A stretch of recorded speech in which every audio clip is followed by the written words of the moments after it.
$20. I'm like, yes, please. Serious? I need to check those. Yeah, they don't have ready. Good morning. Start with our pledge. I pledge allegiance to the flag of the United States of America and to the republic for which it stands, one nation, under God, indivisible, with liberty and justice for all. I didn't ask you, but Sheriff here, could you offer prayer? Our most gracious Heavenly Father, Lord, we come to you this morning. We just ask that you be with the commission this morning as they meet, Lord, and you'd cause them to make the right decisions for our county, Lord. We also ask that you be with the employees, Lord, that you put a hedge of protection around them, Lord, that they might be out doing their work today and do it safely and wisely, Lord. Lord, we'd also ask you to be with the people of our county, Lord, as we still go through some hard times with the COVID and such, Lord, but we just ask that you be with them, protect them, and heal those who are sick. All this we pray. In Jesus Christ's name, amen.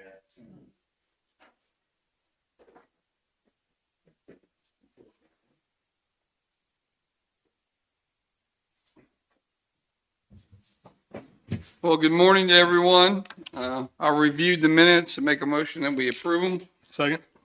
We moved and seconded. All in favor? Aye. Aye. Aye.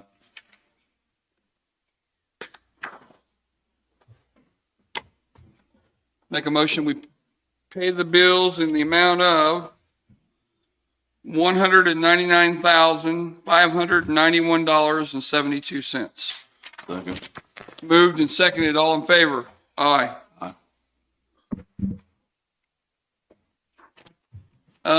Any, okay.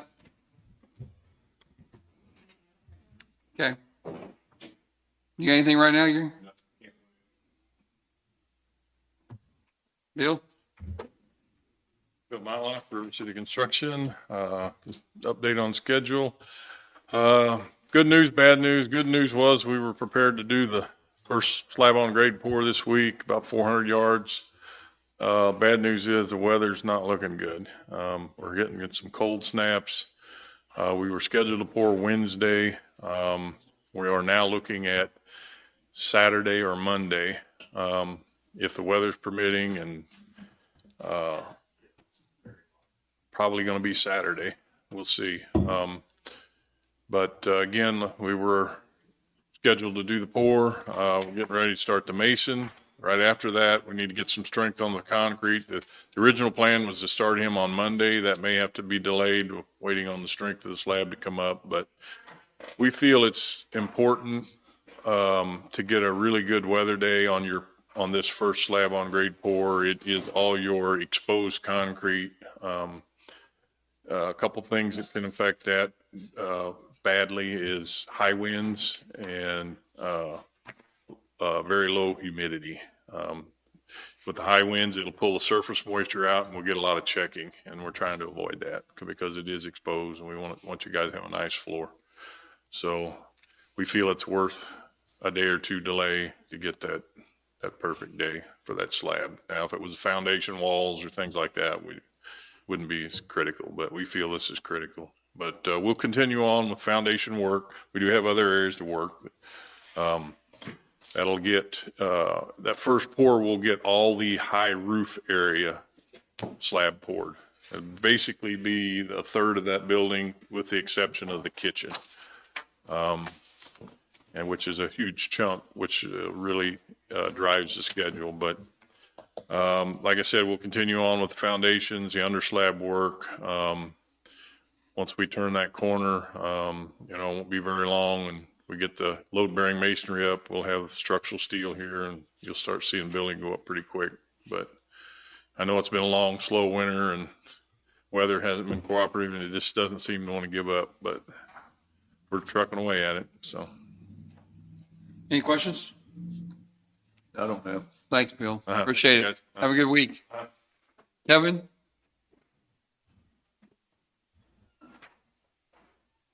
Good morning, Commission. Kevin Friend, Linn County Sheriff. As far as our numbers, just like last week, we have 22 prisoners in, or 15 in, 22 total, 7 of those farmed out. I think we had 4 or 5 bond from the weekend that aren't in those numbers, of course, but had 142 911 calls this past week, And a number that was really interesting was our calls for service. This past week we had 467 calls for service. Last week we had 325, so that was up quite a bit. Our Saturday night shift from 6 p.m. to 6 a.m. For our communication staff, we had 46 calls for service on that one shift.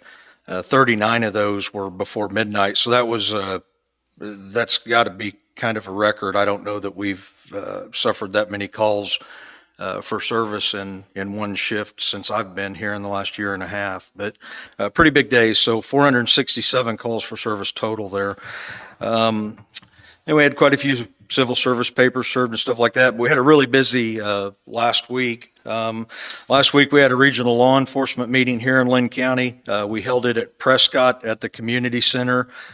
We had members from about southeast Kansas. We had FBI, KBI, quite a few of our member agencies that came to the meeting, and was a really good turnout and pretty productive conversation.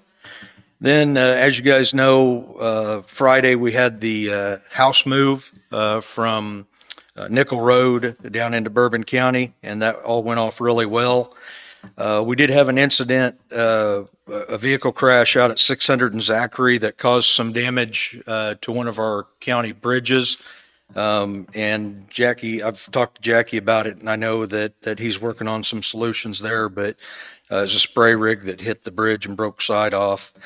And another thing that we were able to do, we received a grant for the purchase of Narcan, which Narcan is a medication that reverses the effect of opioids in the human body. And we were able to receive enough Narcan for all of our deputies. As well, we supplied all the police departments with that product as well, so they would have it at their availability should they have an opioid overdose in their communities. So that was a pretty big project for us. We've been working on that for a couple of months, and that was nice to be able to help out the city departments as well. On Wednesday, we'll be installing our new communications equipment that was purchased in 2020 into the dispatch center. Members from maintenance, IT, and the sheriff's office will be involved in the install of that new equipment in the communications center, and we'll also have the engineer from the vendor here to assist with that. And as well, on Wednesday, there will be a mock vehicle crash at the Pleasanton High School. There will be a full call out of emergency responders to that, and I want the community to know about that because a lot of times those mock crashes, they get a lot of people scared that something horrible has occurred at their school. So we just want the community to know about that and understand that that's upcoming on Wednesday. I believe we'll be seeing that at 12:30 in the afternoon. So there will be all kinds of emergency equipment from AMR. Are you guys bringing a helicopter to that as well? We'll have fire services there and law enforcement there. The school resource officers are kind of in charge of that, and they'll be the ones responding to that as an educational program for the children there. So that's all I have. If you guys have any questions. On your regional Prescott, is that something that somebody put together or your office put together, or how did it work out? Our office did. We started it December 2019, and we carried that for a few months, and then COVID struck us, so we were unable to carry on with those meetings due to the state, federal regulations. A lot of the people just couldn't come. Sure. So we've started it back up this last month, and it's something we're going to attempt as a monthly situation where we have other departments come in. Our conversation was really about crime trends and case updates and stuff like that, because we do work with agencies outside of Linn County. So it's a good time to just keep everybody in the know as to what's going on in cases and stuff like that. And I feel it's pretty productive for our people because they are networking with those other departments around the state and southeast Kansas primarily. But so yeah, we had 13, I think, in attendance.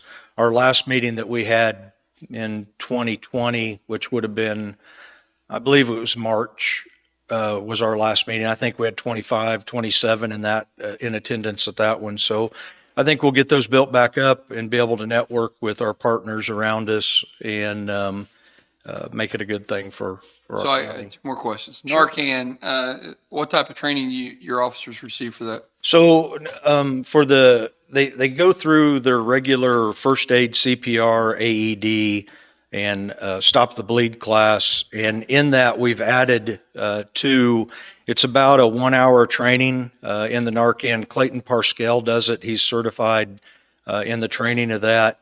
And he has gone to each individual member in our office and done that training with them if they have access to Narcan.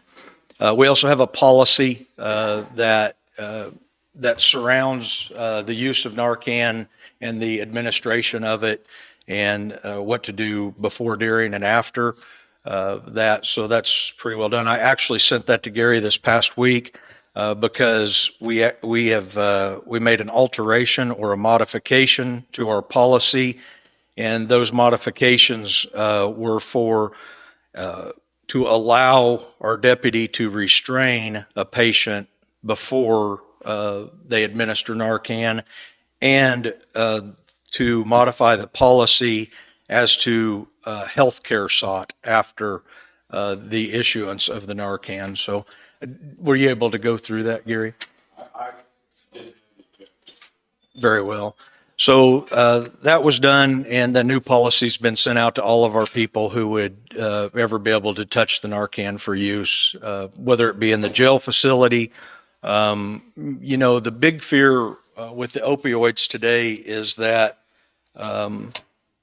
if law enforcement's exposed during, say, the packaging of evidence or something like that, it's a pretty quick reaction. The opioid can, it can even penetrate PPE and stuff like that, whether it be gloves or whatever. And around the country, there've been quite a few instances where law enforcement was, had a reaction to, say, fentanyl or whatever the opioid was.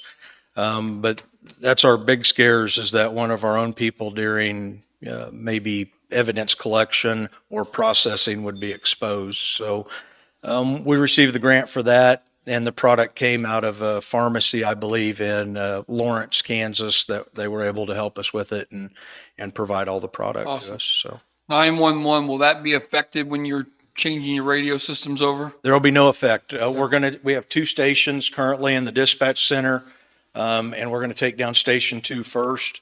So everything will roll into Station 1, and then once we get done with 2 and it's up and running, we'll take 1 down.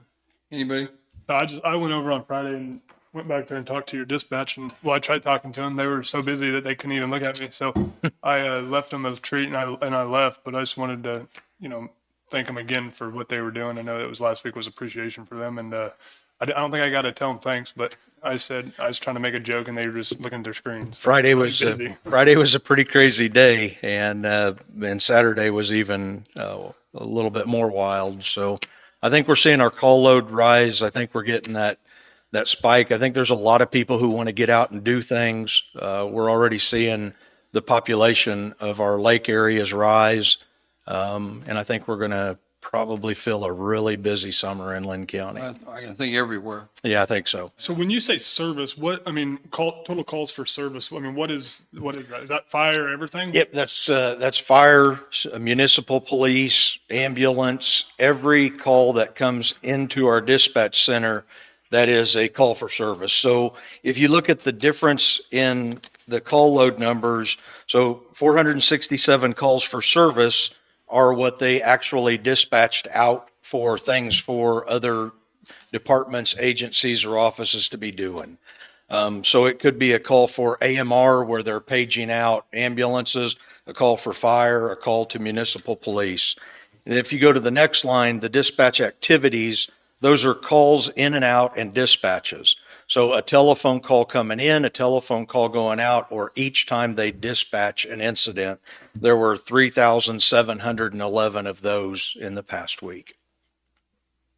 And a lot of those could be, say, a fire, a call for a controlled burn.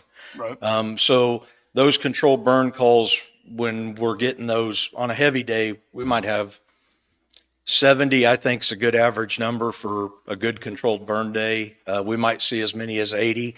So in those, that would be just twice the number of calls in, because the person's going to call in and tell them they have a controlled burn, then they're going to call back in later and tell them the fire's out. So It's a lot of activity. Do you have a breakout of what they are as far as which ones are fire? I mean, can you tell us, is there any way? yeah, we could break it out. I don't do it on here because it's, I'm just saying, yeah, it's getting really into the weeds of the numbers. Yeah, we could break out like every controlled burn, every AMR call. We could do that, but there's a lot of labor there, and I usually do the report right now, half hour before the meeting here. So how many agencies come to your meeting? There's different agencies. we had 5 or 6 different agencies. We had a couple from the KBI. We had an FBI agent that represented them. We had Allen County, Iola. We didn't have Bourbon County. I did talk to the Bourbon County Sheriff, and they're all just understaffed. Bates County, they're so far down in staff they can't hardly send anybody out of the county. So we're facing those challenges right now. But I think we'll get back on board. I think the last time, I think the March 2020 meeting, we probably had 10 agencies represented, maybe 11. But we had a lot of our state partners there. Alcohol beverage control, highway patrol. We didn't have highway patrol at this meeting. Usually they'll send a couple. Usually a lieutenant and our local trooper will come, but everybody was just on task at this point. So, and I think there's still some people who they're not allowed to travel for meetings. So I think we're still seeing that, but I think it'll get back going. And it's something, we're very centrally located to the east side to our region. So I think it's a good place to have these things and do this stuff. So any other questions? I don't have anything. No, thank you, Gentlemen, Jim. have a good day. Amar?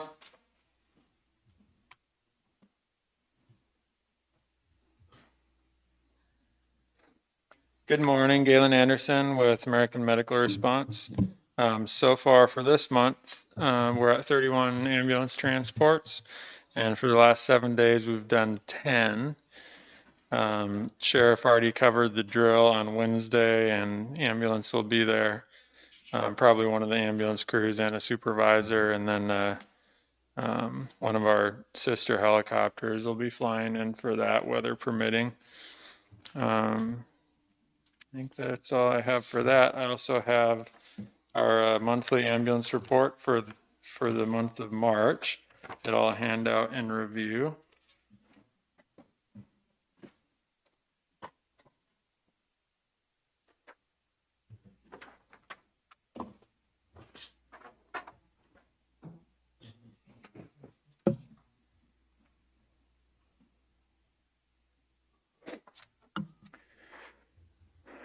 So in total, we had 106 requests, and we had 58 transports.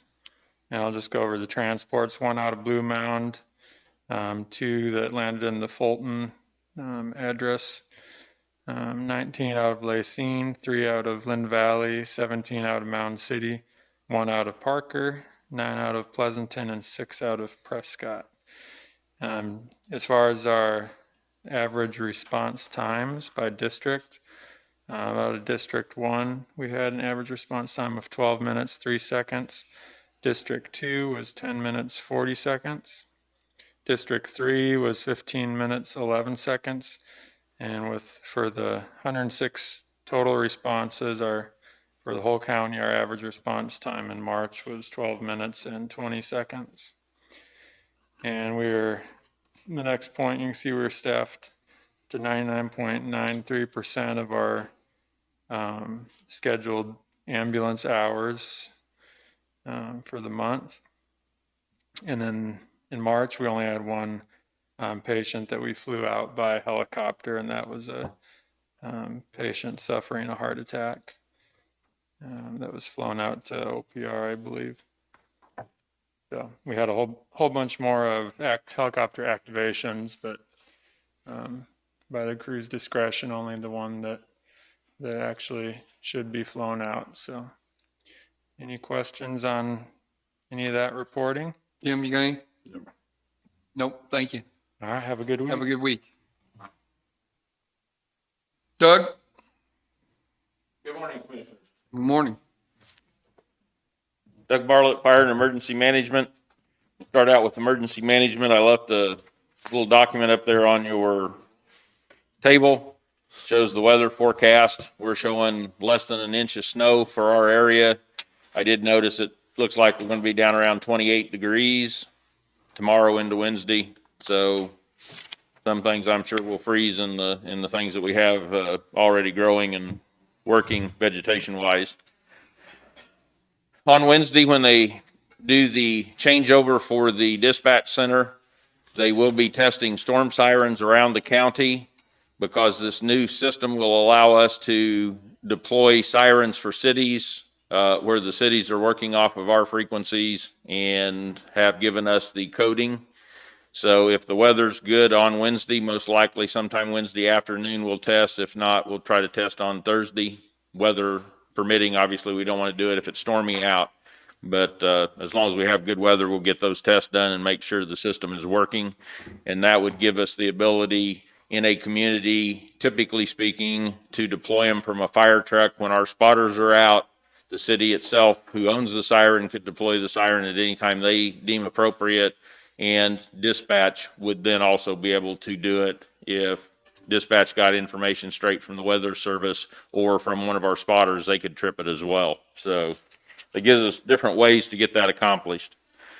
Fire department, year-to-date calls 165. Past week, we did 4 grass or brush fires, 1 EMS call. We had 1 vehicle fire and then 2 vehicle wrecks, one of them being a spray unit that hit the bridge. When that happened, it knocked a wheel off. The wheel and wheel assembly went over into the water body and created issues with that. We reported that to KDHE as is required. My fire service estimated about 2 gallons of hydraulic fluid went into the water. So we worked with that by deploying booms. We put 12 booms down. They're 10 foot long, each boom. We put 12 of those down in a series of 3. So one right around the leak, one downstream from that, and then a second one downstream from the first one to try and collect any oils that might escape that area. We had to call the National Response Center and report it to them because oil was spilled in water, and then EPA called back and wanted the information a third time, so we reported it to EPA. On the following day, KDHE came up, looked at it, called me, and it happened on Thursday, if I remember correctly, last week. Friday morning, they called me and wanted to know who'd put the booms and stuff down, and were very complimentary of the fire service when they found out it was us in the efforts that we went through to take care of the oil leak. Said it was done phenomenally well. They were very pleased with us. So Good. We don't normally get into cleanup of those things. We just try to do it, take efforts to keep it from getting worse than it already is. In this case, I think we were probably able to clean it all up by our efforts, and they were very pleased with that. So just be aware of that. I do have some firefighters who would like to go to a training program in Parsons at the Labette County Fire School. We budget for meals and lodging, and then the registration for that annually. I don't know how many quite yet. I've got a couple that have already expressed an interest, but it's like a 3-day training class. They'd be staying overnight. So I would need your permission to allow them to do that. Sure, I don't have a problem with it. I mean, it's already budgeted anyway. You got an amount or anything? I don't have an amount because I don't know how many people. When are they going? Parsons, When? Labette County. I don't remember the exact date, but it's here in a week or 2, I think. It's coming up pretty quick. They just talked to me last Thursday about it, so or Friday. Okay. Do we need a motion on that or anything? We do, but I don't know how to form it. Well, just authorize him to take whoever he deems appropriate to go and pay for their meals, lodging, and transportation and Yeah, we pay them mileage and then meals and lodging. registration. Usually about $120 per day per person for lodging and meals. That's my motion, what Gary just said. Second. Moved and seconded. All in favor? Aye. Okay. And I don't have anything else for you that I can think of this morning. Well, I will tell you that the folks picked up the fire trucks that we donated, both departments have, and they were both very appreciative of your donation. So they thank you for that. Thank you. Have a Anybody? good day. Nope. Ms. Tisha? Good morning, Good morning. Tisha Coleman, Linn County Health Department.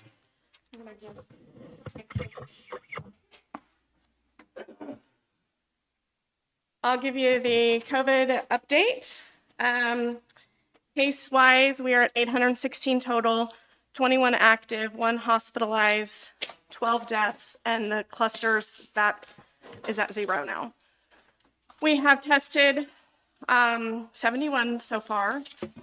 Vaccination update for the pandemic vaccinations given is at 2437.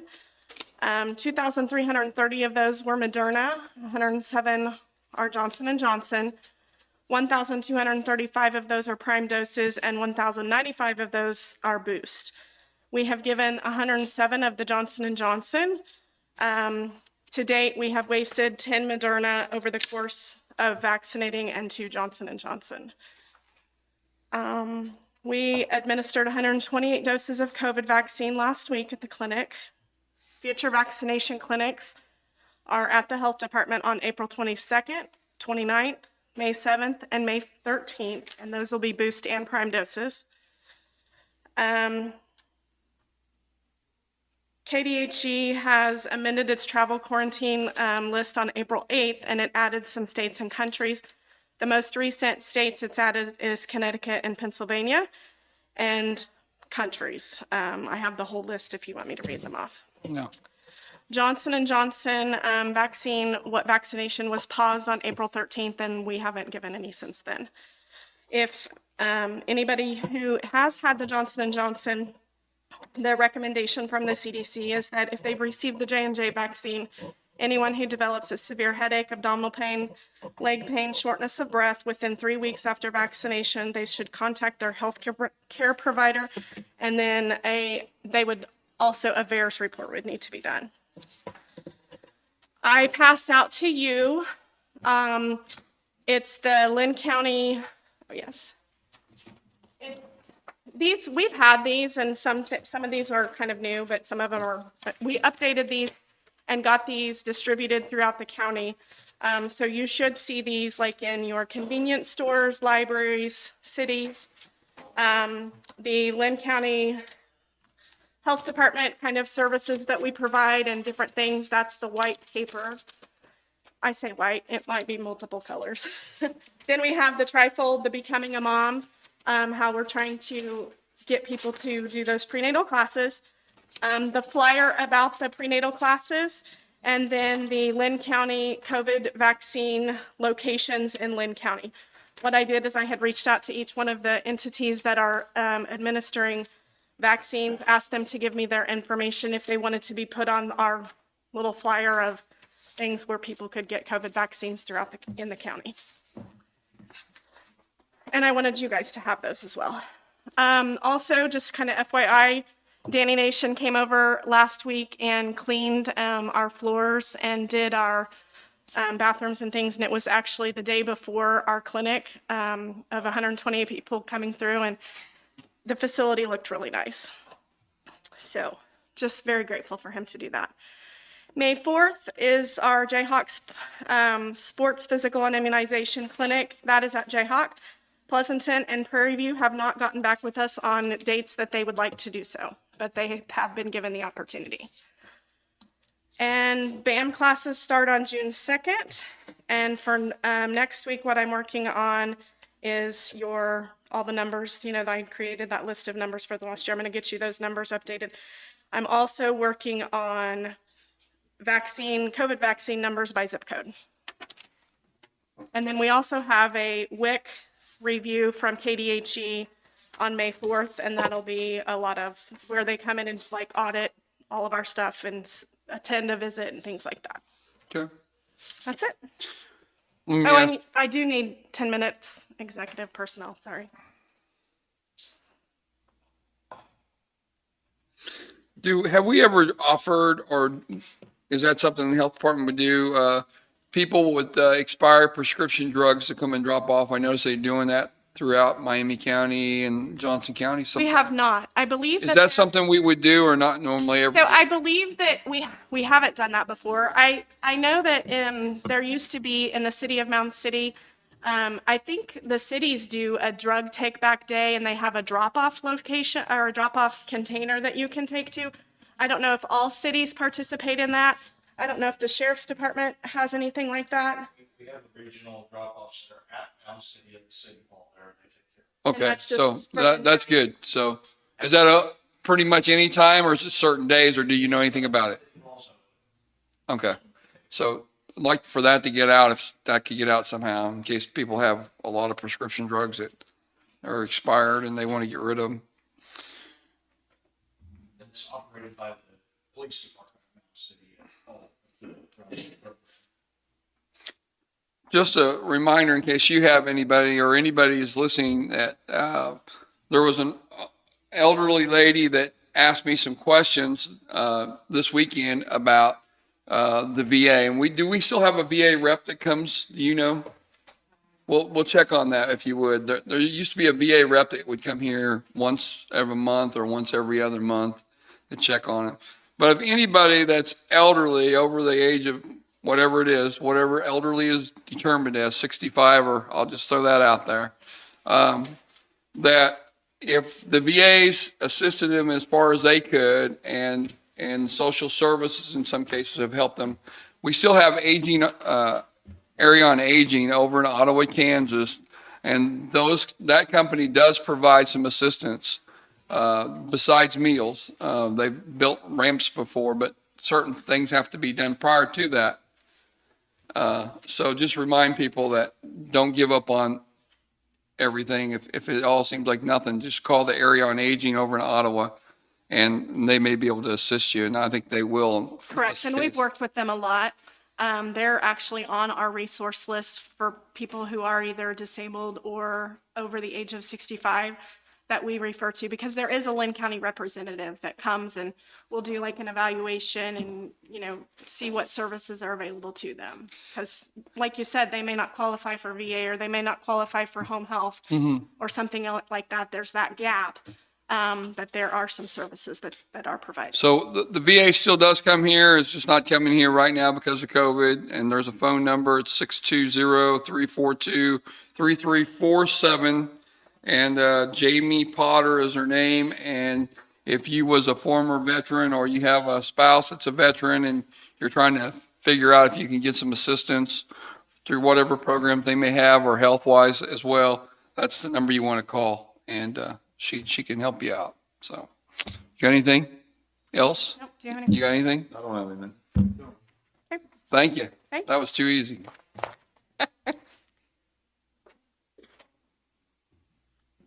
You're up, Jackie.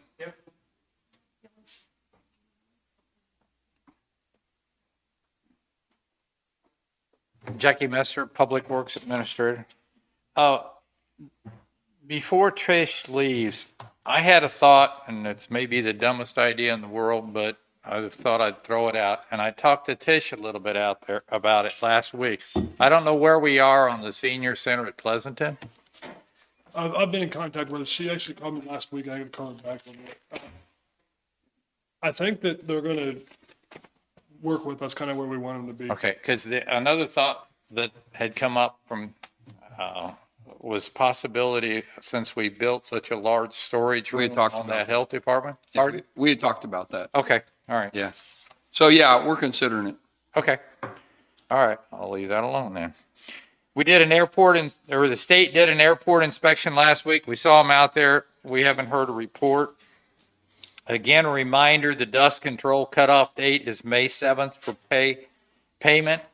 If anybody has any questions or wants that dust control, they can call this office, and that's at 913-795-2229 and ask for Joyce or Tammy. They can put them on the list and tell them what it's required.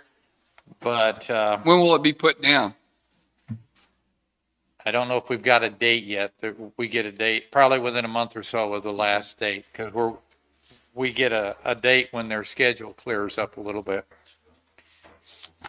Kevin told you the house moving saga is over. We're still playing with some of the signs that were taken down, and we're putting them back up. Okay. They didn't get them all back up, but we still have some training classes. I added another one for the crew. We're going to do a flagger training because our flaggers have to be certified. So we're going to do that on May 4th. The cell construction contractor proposal is on the street, and there will be a site visit 9:00 on Friday. I will meet any potential bidders with Al, Doan, and we'll go over the project and explain on the ground. And then we'll go over to the airport, which is option 1, and explain to the people there what we're looking at. So that's going to be Friday at 9. It'll be a site visit. I had a question. When do you want to attend that? Friday at 9? Friday at 9. Yeah, for potential bidders to ask questions. It's close to me. I might go out there unless you want to. I can't Friday. Let me look at my schedule, but I'll let you know. All right, keep going. Another question about the health department. No, Tisha's still here. Because of the, You want to wait till she leaves? yeah, I was hoping she was gone. Yeah, let's go ahead and step outside. No, the question was raised because it's a different site and the cleaning is more extensive in a larger building, and we've been sending people over there. Should we do that, or do we want to contract out the cleaning of that building? I think it'll be covered a little bit more I can go ahead and I had the report about the groundskeeper cleaning and all that, but I was going to touch base on. Okay. But that's something I kind of needed a little bit of direction on. Do we need to be getting a contract cleaner, or should we assume the hour or so a day or once every other day to clean that building? It is a county building. Well, it's a health building too. So what? I mean, honestly, the floors is the biggest issue, and once a week on the floors would be definitely. So we can go And are you- help her out. We put it in the back room, and they do come take that off once a week, and we have a barrel out back with stinky diapers or something like that. And you disinfect all your own offices or your waiting Okay. room and all that stuff. Okay. Well, that kind of leads into where I was going anyway. The groundskeeper position. We had talked about the possibility of hiring someone to do some of the grounds. So I put some notes together. The current situation, Danny mows the courthouse, the health department, Pleasanton Senior Center, Lacine AMR, Lacine Fire Department. I think he's still doing the fire department. Centerville, the airport when we need to go around the lights because he has the equipment for that, Blue Mound, and a few other locations. We do have a local person mowing Bunker Hill and Parker, but they have no insurance. It's just one of these Right, I know. issues that have been laying out there. We do have Danny's doing this $15-12 an hour. If we hired a groundskeeper, we're talking $10.50 for a seasonal. Again, back to the two types of appointments. We have the part-time, which is 1,000 hours, and she can help me more on this, which is the whole year. I can spread the 1,000 hours. A seasonal, they have 6 months in there. Have you asked somebody to contract it all out? I That'd be had cheaper. not done that, but I was told in the past they tried that, but because it was too expensive because of the distance. That's- Because we're asking all over the county, it's a big route. Yeah. I can try to contract it. I did, but then part of the reason I wanted to look at a groundskeeper, I also wanted to look at, as part of the position description, also help with janitorial. So because both Rick and Danny are custodians for the courthouse, the senior centers, health department, annex, county attorney building, 4-H building. Most senior centers are cleaned by their staff, are supposed to be, but when the floors are bad or it needs to be caught up because it hadn't been done right, we step in. Rick also does the maintenance in various buildings and rarely works on the courthouse. He serves as a backup van driver, which I'll get to in a minute. I hope we have a solution for that. He works with Sean on technical repairs and electrical, plumbing, and flooring. Rick is now undertaking the rebuilding of these compactor site buildings, which I think we're still working on that contract. And Danny's skill with a painter, we use him to paint several buildings each year. He does inside painting, he does outside painting.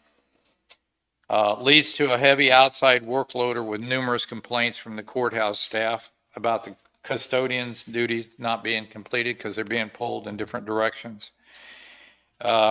Which is a legit complaint. Yes. I'm not I've been in there. complaints. They're legit. They're legit. It's just the workload. It's not. How much liability insurance do we have to have for, each time Well- to have a contract? It's not that much, but it was one person. This all came about when Doug decided he wanted his mowed around the firehouse. At the time, we had it was the old way of so-and-so just took care of it. And so he did it the right way, which the guy was all offended in his own right because he had to go out and get insurance and he knew all these other guys and gals were doing it without insurance. I don't remember the fee, but it would cost quite I don't know if it was worth just one job. That's why I said if they were doing all of them, I don't know about the gas and all that, but what it would cost. But at $10.50 an hour, or $11 an hour, or $12 an hour, whatever that fee is, part-time you're talking about, up to 1,000 hours. 1,000 hours a year. Still going to be, just thinking about, because we already have the mowers, right? Yes. It's going to be cheaper. And plus, if Danny goes on vacation or Rick goes on vacation, I would have resources to help fill in.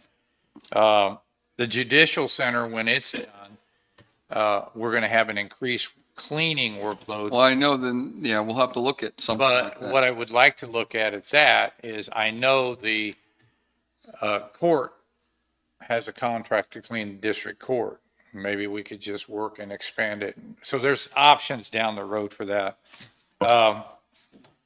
Some of the proposed solution, a part-time groundskeeper that do custodial. Should we assume the mowing locations that the folks who are doing it not currently insured? And I'd say,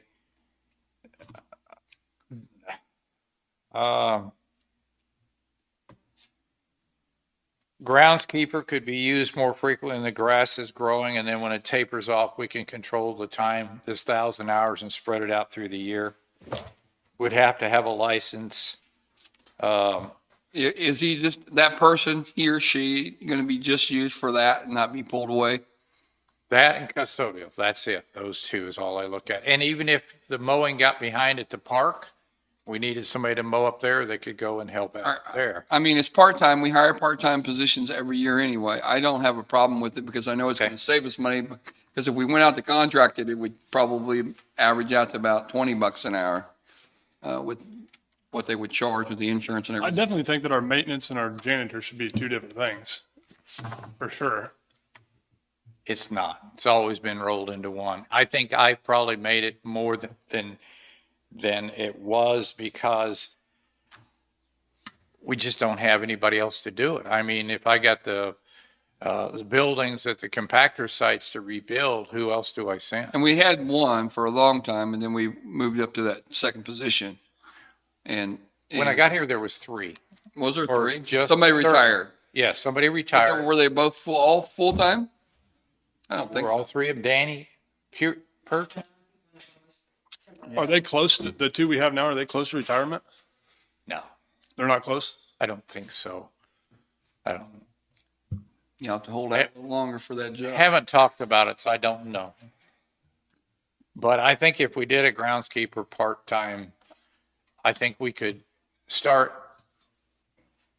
easing the workload, get the janitorial and all the building, even this building done a little bit better and get Danny out. I mean, even if he could help do some more of the maintenance than, because we are doing more maintenance in the field than we've ever done. Sure. I don't know how they did it in the past. I don't know It how just the didn't get senior done. centers, huh? It's simple. It just didn't get done. Yeah, the senior centers will call, we got a toilet that's plugged up. I guess I could try Put to some find a tape over road it. person, Yeah, but it's closed. So with the two guys we have now, can we have one of them be the head maintenance and one head janitor? there is, Rick's the head I mate. know, that's what I'm saying, and then have the guy, or Danny that's underneath Rick do the janitor stuff as a lead man? Then maybe hire a A mower. young guy underneath him or whatever, you know? Guess I don't understand what you're, Yeah, the third person start off just mowing, lawn care. Yes. All that. which would relieve Danny of some of the Yeah. mowing duties. Is that what you're talking about? Yeah. Yeah, but I thought you were talking about supervision, a lead man. Nah. That would be Rick. Person would fall under Rick, the three of them. Yeah. Because I know, and I mean, do we have? They're supposed to clean the courthouse, right? I mean, I know there was a few instances where it doesn't happen sometimes, just because. Within a few. So. If Danny is not mowing, then he has more time. Right. Yes, yes. You're also thinking this person would primarily just be mowing. Mowing. But if you needed to step in, if Dan's home sick, Right. Rick's home sick. Yes. Somebody step in and clean it, could. Or if Rick has to be the backup van driver or, because the Can we last, get him out of that business? oh, I'd love to. That's the next subject. Do we On have the a list. part-time mower that you have in mind that would jump? Well, they've got a couple of mowers down there. They've got a grasshopper. No. I mean like People. a person. Do you have to advertise it or do you already have? I already advertised it, but I haven't looked at the names because I didn't have the position approved yet. I've got 6 applicants. Van driver, can we advertise that for somebody? You might have a cure for that. Yeah, I've got that. Okay. So I don't have a problem with the part-time mower, part-time, what's it called? Part-time, full-time, 1,000 hours? It'd be a permanent part-time position. Yes. Participate, Yes. as opposed to a seasonal part-time. There you go. Thank you. So there would be limited benefits, not the full. Is any questions on that? Tell them about limited. Well, if they have under, what is it? 1,000 hours, we don't have vacations on them. And they would not be eligible for health insurance. And so really the only benefit they would have, permanent part-time employee would be sick leave. And what? Yeah. Just a- Okay. They get holiday pay? No. Okay. Yeah, I don't, does anybody have a problem with that? Okay, so bring some names if you got some. Okay. Do we need to get approval to create that position? Then I'll do the PD and bring it do we? next week? It's just it's part-time, I don't know. I'm just trying to make sure I'm trying to complicate. A position like that, we would have all the, organizational chart. pay scale, wouldn't we? And so in that case, if it's not already on there, you probably should create a position of part-time Groundskeeper. Is it on there? groundskeeper. Part-time mower right there. There you go. Okay. Right, you did create it, you already got it. Okay. I'll interview people this week and see where we can go. Okay, what else? The second question was the part-time van operator. I did go out for that and I did get an application and I would like to propose hiring, her name is Kimberly Grigsby. I'd like to hire as a 6A at 12/36/38. She would work on call. Like right now, this week is going to be a tough week because what we've done, we're not putting a second van on unless it's medical, unless it's a medical help. We're not taking somebody Right, shopping. And we have medical almost every single day. okay.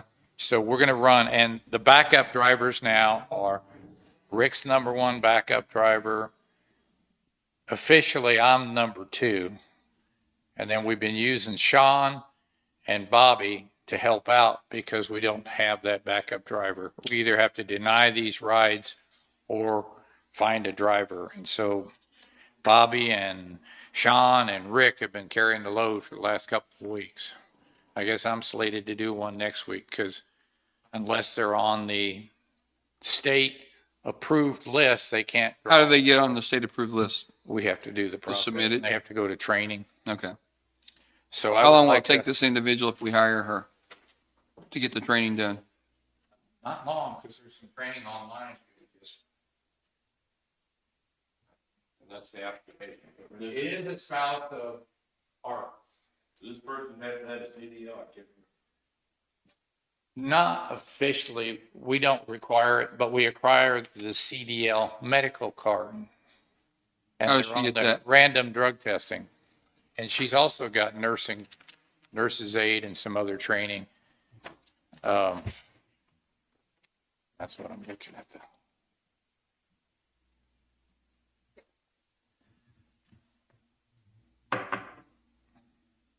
While they're looking, where are we at on our part-time positions for other parts? Flaggers, road crews, We whatever just it moved is. the sign. Mowers. We don't have any applicants for that, no. We do have one applicant that I need to interview this week that I think we might be able to train as an equipment operator, Okay. but he's currently employed. So we're currently going to go like we did the last 15 years. We're going to strip everybody off of their road maintainers. We are getting like one application a week, so we are getting interest. And we did move the sign to Pleasanton to try to, that was our best location. But I've got we've talked to the schools, we've talked to, Can we move that a little further off the road? I've had a few people ask me about it. Okay. It was just, they're afraid the semi's gonna hit their sign on it or something. okay. Well, they have to read it before they hit it. We probably don't want them to hire them anyway then. That's all right. It's not my side, it's Doug's. Oh, he's gone. So that I hope will alleviate some of the backup and that will put Rick back into his regular routine and get Sean and Bobby back to their regular, but we had to carry it for 2 weeks because of And- Jessica's loss. This individual was willing to do a for call. Yes. What do you think? I'm fine with it. Okay, I'll make a motion. We hire Kimberly Grigsby as a, what do you call it? On-call driver at a pay rate of 6A, which is $12.36 an hour. That's Second. my motion. It's been moved. It's been seconded. All in favor? Aye. Okay, and I do have, like I said, I do have another applicant, big equipment operator, but they're not interested in temporary. I'll do an interview this week. So If it's the same guy I'm thinking of, he was interested in maybe doing a backup driver too. Is that a possibility? No. No? just say no. Yeah, no, there's a reason. Well, I need to get with you on something else. I'll Okay, explain that's it. fine, that's fine. We do have, let's see. Then the 22nd, I don't know if anybody else is going. Thursday, the 22nd is the KAC meeting in Yates Center? I didn't know if you guys had, I was going to go and I'm not sure. I think Pam was going to go and maybe David Southwick for the groups of the noxious weed and Right. I know the sheriff made a comment or two about the bridge damage out there. This is what we were talking. Here's a couple of pictures. I ain't taking pictures of the accident. I just did the bridge damage. That's kind of what you're looking at. Look on that one picture. Well, the other side, the tires and the roads. There's the water. Water to pull the tire out. The second issue that I'm working on, I've been working on it forever and I've gotten nowhere forever, but I keep trying. The wing wall on Zener is at a point where it's gonna fall off. I've been messing with the feds, messing with Is the that the feds. historic bridge? Well, before my coming, Patrick Martin got a grant to fix the wing walls on the bridge. It's at Zener and 1175. Well, evidently, and I talked to John Black about it, he was one that told me, he said, well, they had a real good contract, they had a real good plan, they had a real good, and then the contractor comes in and says, I can do it cheaper, but he didn't take the walls to bedrock. That's how he got it to do it cheaper. He only stopped at 5 feet in the dirt or whatever it was. Well, it immediately started ripping away from the wall. And so for over 4 years, I've been sending them measurements periodically of how much movement's on there. I finally sent one yesterday to them and said, I see no sense in keeping you updated on this because with measurements, because it's falling and it will not last more than 6 months. So should we put it, or should we close that bridge? No, it's not going to affect the bridge yet. It's starting to. So I told them in the email, I said, are you going to fix it, or does the county have to go in there and do it? It was your contractor who screwed it up. So I'm waiting for a response from them. But I don't know what you say. It's just, It looks like one more flood and it's going to be gone. yes, pretty much. I'd already planned on it. There's some trees that need to be cleared out down there that might help save it a little bit, but a good hard flood, it's going to take it out because the trees are crisscross down in there. That's all game reserve beyond that bridge, right? Yes. It's the feds beyond there. The Waddles Road, issue that you brought up where it's encroaching into the road, we've contacted the feds on that again to find out what they'll let us do. Should we put up any markers or anything? Because I think it's far enough off. It's okay. It's about 5 or 10 feet still. So it's just something we have to keep an eye on. It's going to get there pretty quick. It's going to become an issue really quick, but we're waiting to hear back. I had Andy contact. This is what he's talking about, this area here. will they require guardrails around that sooner than later, or do you know? What I'd like to do is get permission to put riprap and armor that bank right there. But I want to go the right way and get, it's in a floodplain, so I want to make sure we do it right. Because if we only take us doing it wrong one time, and it's pretty serious repercussions. Snow is possible tomorrow, so we're going to be putting equipment back on this afternoon. Really? Not everything, just a couple of vehicles. I think they're calling 1 to 3 possible. So we're not going to put it back in everything, but we'll have a truck or two ready. There's going to be a power outage at the park Wednesday. Anybody who drives in the park looks at that one transformer that's bugged me forever. It's surrounded by water forever. They're going to raise it up finally. So I hope. I did have a couple more things.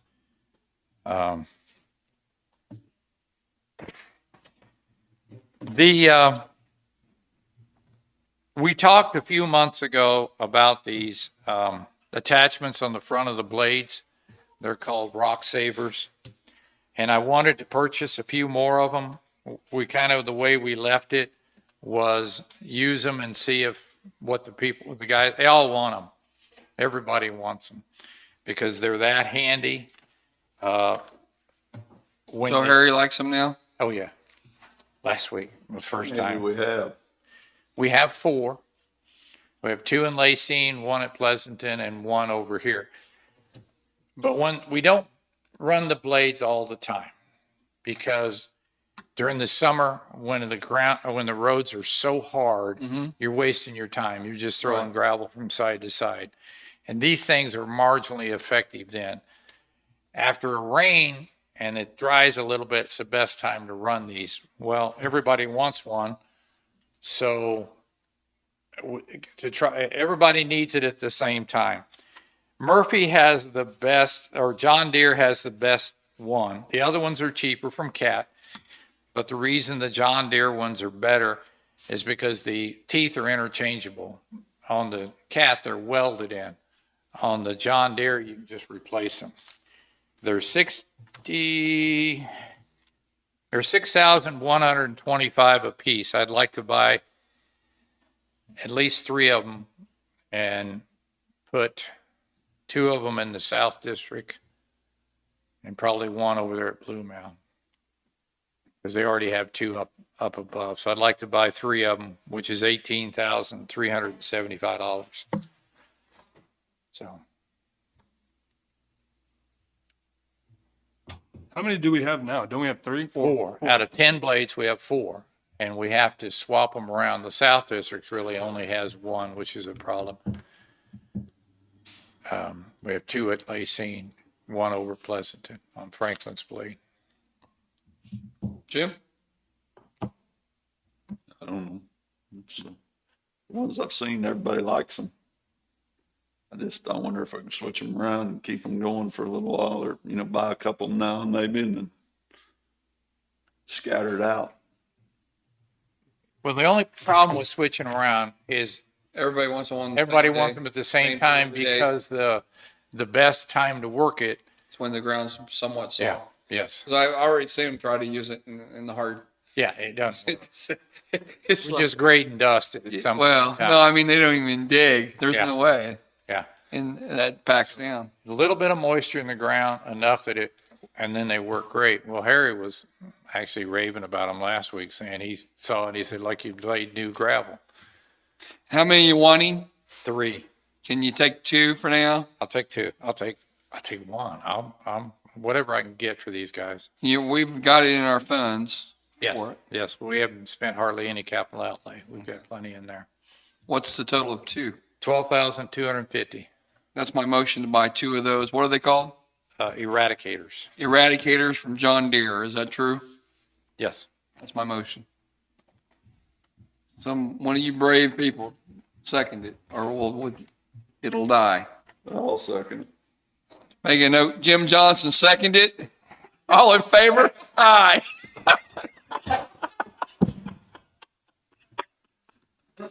All right. Well, this is again.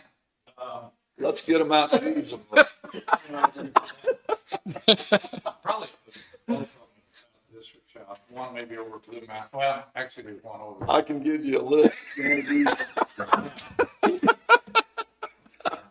is our monthly report for March for the PubWorks, where we were at. Before we get into this, are we still working on trying to figure a way out from taking everybody from Gonna ask. trainers to? All I right. just hate how we do that. And then All right. Well, I actually thought about that, and I'm much more worried about that than the attachments. okay. I was going to try to explain it because it's seems to come up quite a bit. The intent, as far as I'm concerned, you can tell me if you want it different. If I can get a blade operator running 60% of the time, One? one person, 60% of the time, Okay. 10 of them, 60% of the time doing roads. The other 40% of the time, they have to do other duties. And the reason is the times that the road is too tough to work on, it might be a little bit too wet. But I have 20 people. I have 10 blade operators, 10 dump truck drivers. Say, for example, that's a total of 20. Say on any given day, 2 of them are on leave, bereavement, funeral, sick, vacation. That gives me 18. You usually have a vacancy, so I'm down to 17. And if 2 blades or dump trucks are being serviced, I'm down to about 15, which is a good amount. But during asphalt season, I'm going to pull 8 trucks to run asphalt. 2 or 3 doing Can we contract culverts. them trucks out though? We got people around here that would haul. Can we contract them to work instead of taking our dump trucks from our graders? Can we contract it out to haul for the asphalt? It'd be easier to hire 5 more people if you want that stuff run all the time, because we're not doing It's not easy because you can't get anybody to work. we're not doing this work Because if we have to pull off for that, this is the other work the graders have to do. I mean, we No, I got know. holes on rakes. We need to run boom mowers. Yeah. I'm hearing you. That's what I don't, I just, we can't afford to take from their line of work and taking them over to asphalt. And I mean, when's the best time to grade a road? When you're doing asphalt? I mean, No, when the weather's right. When you've gotten a little, during the summer, when it's hard, you can't do nothing. right, but I mean, when's the prime time? Same time that they're doing asphalt, right? Not really, because that usually is a dry season. It depends on the weather. If the roads are right, you can really work them. You can do your ditch work. Then we get after it. But there are times we have to rely on the foreman to assign the work that's needed. I mean, we got culverts. We got a backlog of 10, 12 culverts that people are waiting on. I have to pull the operators at some time. They're the last ones we pull, but that's a pool of resources that we have to trust the foremen are doing the best at moving these people around. That's the reason I can't tell you today if there's 10 out, if there's 8 out, there's 6 out, because is there a guardrail broken off like Zachary Road? Right, but then that's where I'm at. I mean, we're pulling them from doing all those duties that they're already behind on to take it to asphalt. That's where I'm, The only other way to look at is contract asphalt out. And that's going to be pretty expensive too. We can look at it, but for 4 days a week for 3 months, it's hard to find people to cover. But also there are times when we can do it. It's too muddy. We can work some of these other jobs. It's too hard. You're just pushing dust. You got to quit grading. Well, I can So- see a lot of places that we're not getting graded every 2 weeks. If you tell me where they are, I will pull a report, find out who's not doing it, and I'll take care of it. But I've never gotten a location. I can't work without that. If we're not using the work order system and I can't do these reports. I can't tell you if there's a road out there, I'll be happy to pull it, find out why it hasn't been done, and talk to the operator and the foreman. But if I don't know where they are, I can't help you. So Jackie, I just think the flaggers and operators for the trucks, if we could get them for part-time. Yeah. I mean, I'm interested in that. We're looking at We every could leave applicant that comes We could in. leave most of the maintainer operators where they should be. And I understand what you're saying, that if you're going to take them away from a road, take somebody away from the road crew in the middle of summer is the best time because of the roads. Yes. But because- still, that doesn't prevent the check holes and all the. Yeah, I've got right now, I've got 2 people working asphalt with Todd because we have to do road prep. And we have contracted out before and we found it expensive. Yeah. We did 1077 and that went okay, but that was, And we've contracted this year with Bettis to do another 10 miles. So Yeah. the overlay part to try to It's save okay. some of that time. But the only thing left is to look at chip seal, pugging, and that kind of stuff. right. But I think the budget's going to take a pretty good hit Yeah. if we do it that way. How many weeks a year do you have an asphalt crew constituted? Have an asphalt, Asphalt crew exists, doing work.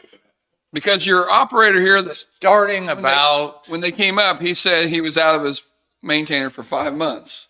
Yeah. yes, and that's before we started contracting out some of the overlays. So Right. maybe, but we have a specific amount. We have like somewhere between 70 and 90 miles to chip seal. That's 2 or 3 weeks of solid work. So, and it's not everybody out. It's, well, I need 4 trucks, 5 trucks. But if you were to, just, if somebody says, here's the asphalt crew, how many weeks a year would you be needing? Probably 4 to 5. But you also have to bring the dump truck with them because they're, as part of the asphalt crew is hauling the chips. I just try So- to. can we reach out to these smaller companies that would do, not knowing like Bettis is huge, they need to be on the highways. I mean, smaller companies that do the chip. And so can we reach out to them and see what they would charge to be our asphalt for that season? And But that would include a jump in the budget. It would. Because right now, the payroll for these guys is budgeted. If I use them on that and I have to contract out, you're talking a huge chunk of money that's not budgeted. Probably about $1 million. Yeah. When you I start mean, doing. and then, but when's the best time to work on the ditches? They work on them continuously, but I mean, like I said, we can hire a construction crew. I need 4 or 5 people if you want to do that. And we can go around and that's all they do is ditches and culverts and everybody stays back in their jobs. But I don't think it's practical to do that. Are we using operators as far as for construction, as far as building the compactor sites, rebuilding them? Is there any? But I got to pull them out of the trucks or I got to pull them out of the blades. I don't have anybody else. Yeah. So if we contracted. Oh, you're talking about contracted instead of us doing it. Yeah. Um, Like the compactor sites, you know, as far as the wood, the carpentry stuff. We could do that. I've tried to hire a carpenter and have been unsuccessful, just like equipment operators. I've had some that say, well, let's start talking at 20, 25 an hour. We can't pay that. To small contracts, the problem is we have to rebuild the buildings. I can't replace them. The cheapest thing is just run a new building in there. But the reason we don't want to do that is the electrical. Some of this electrical is obsolete. It's functional. But if we go in and we have to bring it up to code, now we're talking about the building at $12,000 and the electrical at 40. So we've got the material ordered for that one. Probably if we do the groundskeeper type person and Rick can stay on that a little bit closer, we can start doing that. How many trucks, dump trucks do we use for the asphalt season? Depends. At one time, I mean, is it 3 or 4 trucks? 6 to 8. 6 to 8. So if you found, if you found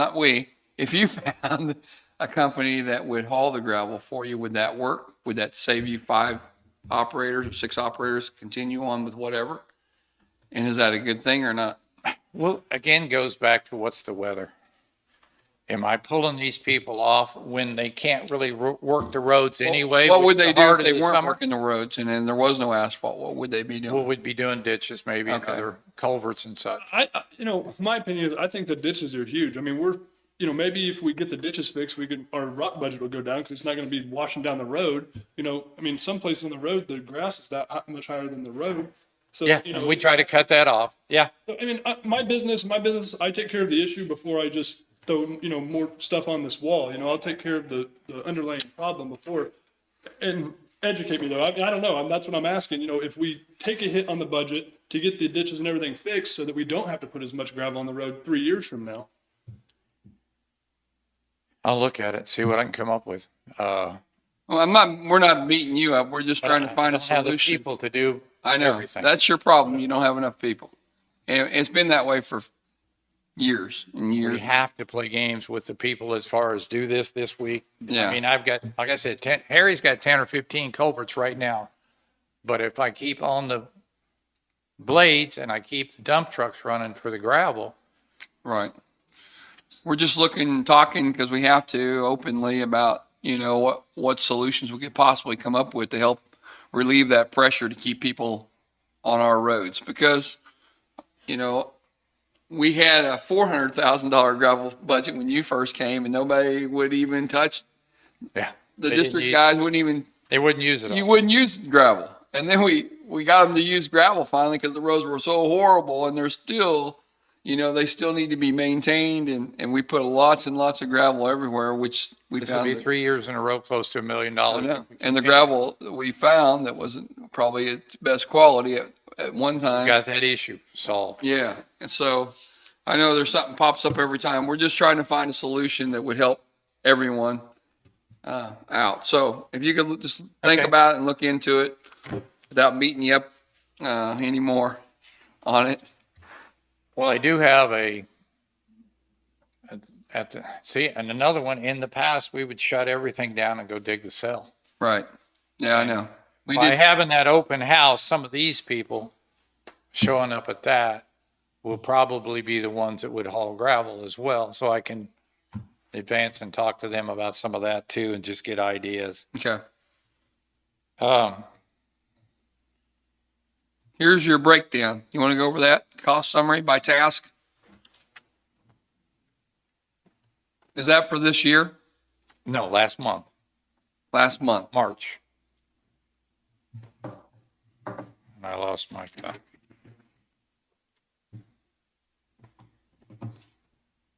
She'll give you one. Yeah, this is what, and this is not just road and bridge. This is solid waste as well. Okay. Some of the ones, boom mowing, we did 81 hours last month. Brush maintenance, 42. Building maintenance is 81, and that will be Rick Castle in there. Cabin cleaning, we break it down there.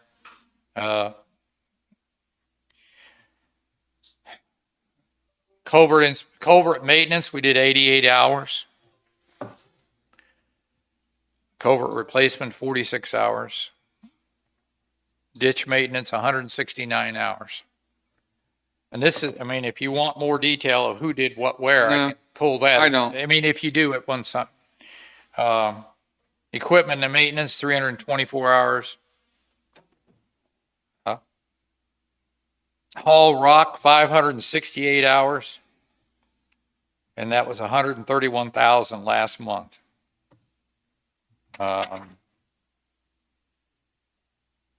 Lift stations, that's where we check them. Move furniture, we got to do that a little bit. Pothole repair and asphalt, that was only 14 hours. They've been working on that. They've got it, they're going to pug mill in the next week or so. Push landfill, 59 hours. Road grading is 841 hours last month. Road maintenance, 221.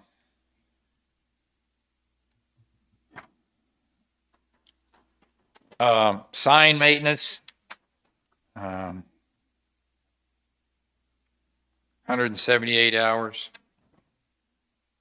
Training, I know some of the guys were complaining about that. They think we do too much training, but when the K-Works comes in here and says, where's your records or your training people, we have to have something. Vehicle maintenance, 212. Washouts, 33, and a water leak, 34 hours. And that total cost for everything on every single item that's the total, 450? 450,000. That's buildings, Sure. park, and roads for 1 month. And equipment cost, is that the estimated, right there in the middle, it says equipment cost on the back page, 199? That's figured, isn't that figured? That's the federal government. Federal. Yes, Yeah, yes. okay, That's what throws it off. We have to use that. sure. I mean, how else would you standardize it? And it usually gives us numbers that are higher. Okay, And the guys help on their oil changes and they help on, so that takes an operator out of the field. If their equipment is in there, they'll help change the tires, do the monthly. And we also have some that are done by, we some of the- buy a lot of tires, do we not? Yes. Where do we buy them? Do we have a contract with the company? We use they used to call it Pump and they renamed it. And I don't know what they named it. It's out of Pittsburgh, but we get it at the state contract price. Right, okay, That's just the larger equipment. The smaller equipment will get bids locally or, I think the sheriff was telling me about a company that gives a contract price. He saves a lot of money. So we're Okay. going to look at that for our truck tires, pickup trucks and such. is that the GSA contract for vehicles? It's through Community Wholesale Tire, but it is the General Service Administration contract through the federal government. So I'm gonna jump back to your, because I haven't used it. On- Give me the example you gave me the other day. Well, so if I'm buying, like for our patrol cars, we're a tire distributorship Sure. at the sheriff's office.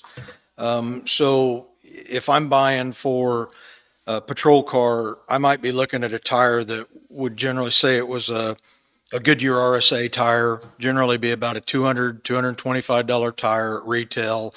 I bought one this morning. I think it was $127 or something.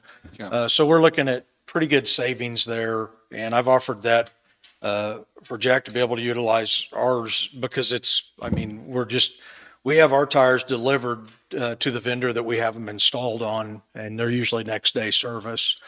So I ordered a tire this morning, one that we ruined, and it'll be delivered to Harlow's tomorrow afternoon and put on the car. Good. But that's how we do it. And I've offered to Jack, I'm more than happy to share our account or whatever with him because we do get that government discount. So when buying vehicles, though, we had a state vendor, and that's Shawnee or whoever, Midway, whoever it is, has a state contract. But there is also a GSA contract. There is. And they're on certain vehicles. I know I used to buy them for the government. So, when you're buying a fleet of them, it's a lot different than. Absolutely. So, I think we don't buy through the GSA contract, but the companies we're dealing with, like yours, take that price. That's right. Our vendors utilize that price. the So GSA price or the state contract price? Because that's two different things. there is. So GSA on vehicles, our problematic issue with them is when we're buying one vehicle, Right, we're looking at maybe an 8-month turnaround. right. On the last patrol cars that I priced through GSA, that was an 8-month turnaround. Whereas I bought a F-150 pickup truck in 2020 through the GSA contract price, but it was a leftover that didn't sell. So we were able to obtain it in a week. Right. And I always check with them to see if they have vehicles that are in the market. As well, our vendors will check with them too, because if they have a vehicle that's in the market, we could save some dollars. But with the GSA, like I said, right now, if I order a patrol car through GSA, it might be 8 months before we actually realize that patrol car on grounds here. Because we're not ordering that fleet, Right. that fleet of 20 or 60 or Right. 200 of them. So GSA is kind of hard to deal with at the local level. But as far as purchases like tires and stuff like that, we can get just as good a deal through the state contract as we can through anywhere else. So that's what we're putting into play. And I think it could be beneficial depending on tire sizes and stuff like that. A lot of it is built through the state contract for law enforcement.